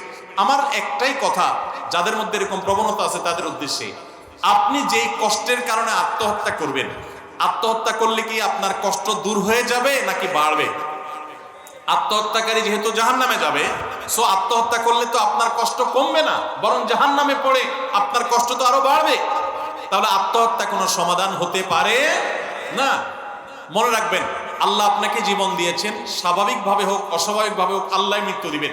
আপনি নিজের জীবন নিজে হরণ করার কোনো অধিকার সুযোগ আল্লাহ আপনাকে দেন নাই। বিধায় কোনো মুসলমান আত্মহত্যা করতে পারে না। আপনার কোনো বিপদ হয়েছে, ডিপ্রেশনে পড়েছেন, এটা সমাধান আছে, এখন নাই 5 বছর পরে আছে, 10 বছর পরে আছে। একটা লোক আপনাকে অনেক অপমান করেছে, আপনি মন খারাপ করেছেন, হতে পারে এক সময় আল্লাহ তাকে আপনার সামনে পিঁপড়ার মতো ছোট করে আনবে, আপনার ইজ্জত তার বিপরীতে অনেক বাড়িয়ে দিবে। একটু সবর করতে হবে। ইমানদার কখনো আল্লাহর রহমত থেকে আশা হারাবে না। আল্লাহ আমাদের সবাইকে সে তৌফিক দান করুন।